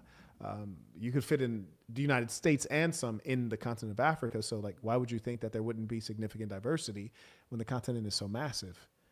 I didn't say anything about diversity. I said Well, I'm talking genetically about with the genetic. same, I'm talking about yeah, we're genetic the same diversity. people.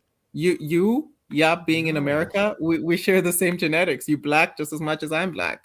no. I In don't fact, you and understand. I, we probably certainly have different genetics. In fact, with me being a Black American, my genetics would be in part from the Western Africa, and you're Congolese, so you're South and Central African in your genetic origin. And if we were to take a proper DNA test, it would reveal that we probably don't have any crossover in blood, which is to suggest that our blood crossover would be as insignificant as you might find a Russian and a British person. I don't understand why you would look at a Russian and a British person and see two different people. They're the same people, just like I see all black people. All of us, we're the same people, and those are Okay, lines wait. that are drawn in the That doesn't sand by sound white crazy to people. you? That doesn't No, sound crazy to you? You are think that the are Russians and the British are the same? yeah, they whites. I mean, I don't understand how they different. Ooh, okay. I mean, you Okay. can call it my low IQ if you want Ooh, to, okay. That but was that was wild. That was Europeans wild. are the same people. They're all from the same They're the same people. people, you know. Interesting. So, That's so how I see them. Are Europeans and blacks the same? Mm. Uh-oh. Go Deep ahead, down, African. Go deep ahead, down, African. You want to be deep the down, same we're as the the whites. same. Yeah, we Extraordinary. come from the same, Adam and Eve, right? Adam and Mitochondrial. Eve. Yeah, the same mitochondrial Adam and Eve, Really? scientifically speaking. Adam and Eve, that's scientifically speaking? Yeah, there's an Adam and Eve we all come from. Scientifically speaking.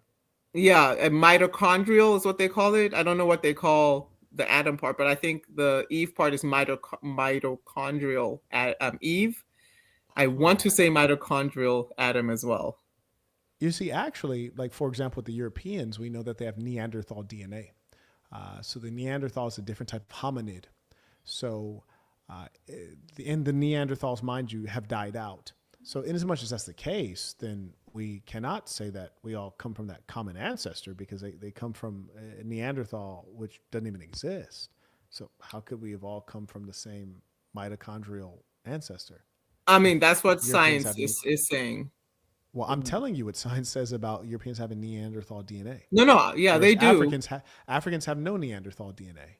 Yeah, I So mean, that's how do true. if they have DNA that we don't have, that would indicate that there is a split. And in as much as there's a split, then how could we claim that we all come from the same Yeah, mitochondrial so ancestor? before that split, we come from the same common ancestor. Huh. Curious. And then blacks mated with that's what they say. We mated with the Neanderthal, and that's how they came to be. So deep down, right there in history, we're the same people. Okay. And you think that's a biblical explanation?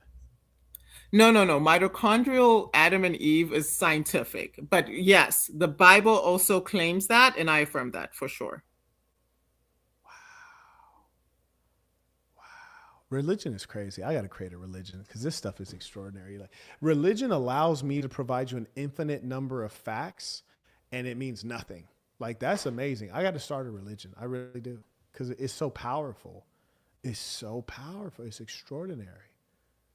It's extraordinary. I got to start a religion. Like, because it's so powerful that a group of whites can cut off the limbs of your children, and you're like, it's okay. But I did not say that, though. I mean, that's not fair that you're drawing me in that picture. I did not say that. It's all right. It's horrible. It hurts my feelings. I don't like it. I don't. No. Yeah. It hurts my feelings. It hurts my feelings. It does not hurt your feelings. You still follow these people's religion. Me, I say, if they followed any religion, like if whatever their religion is that they followed, if they read the book, the Bible, and they were still able to do that, man, that book don't work. That book don't work. Hell nah. If you can cut off the limbs of a little girl and then take a picture with her, nigga, and you read the Bible, the Bible don't work. The Bible doesn't work. Because there's just listen, without a Bible, the inhumanity to cut off a child's limb, without a Bible, you just instinctively, you can feel the wrong. But if the Bible is of God and of goodness, and then you read the Bible and you still do it, like, man, that book don't work. Ain't no way.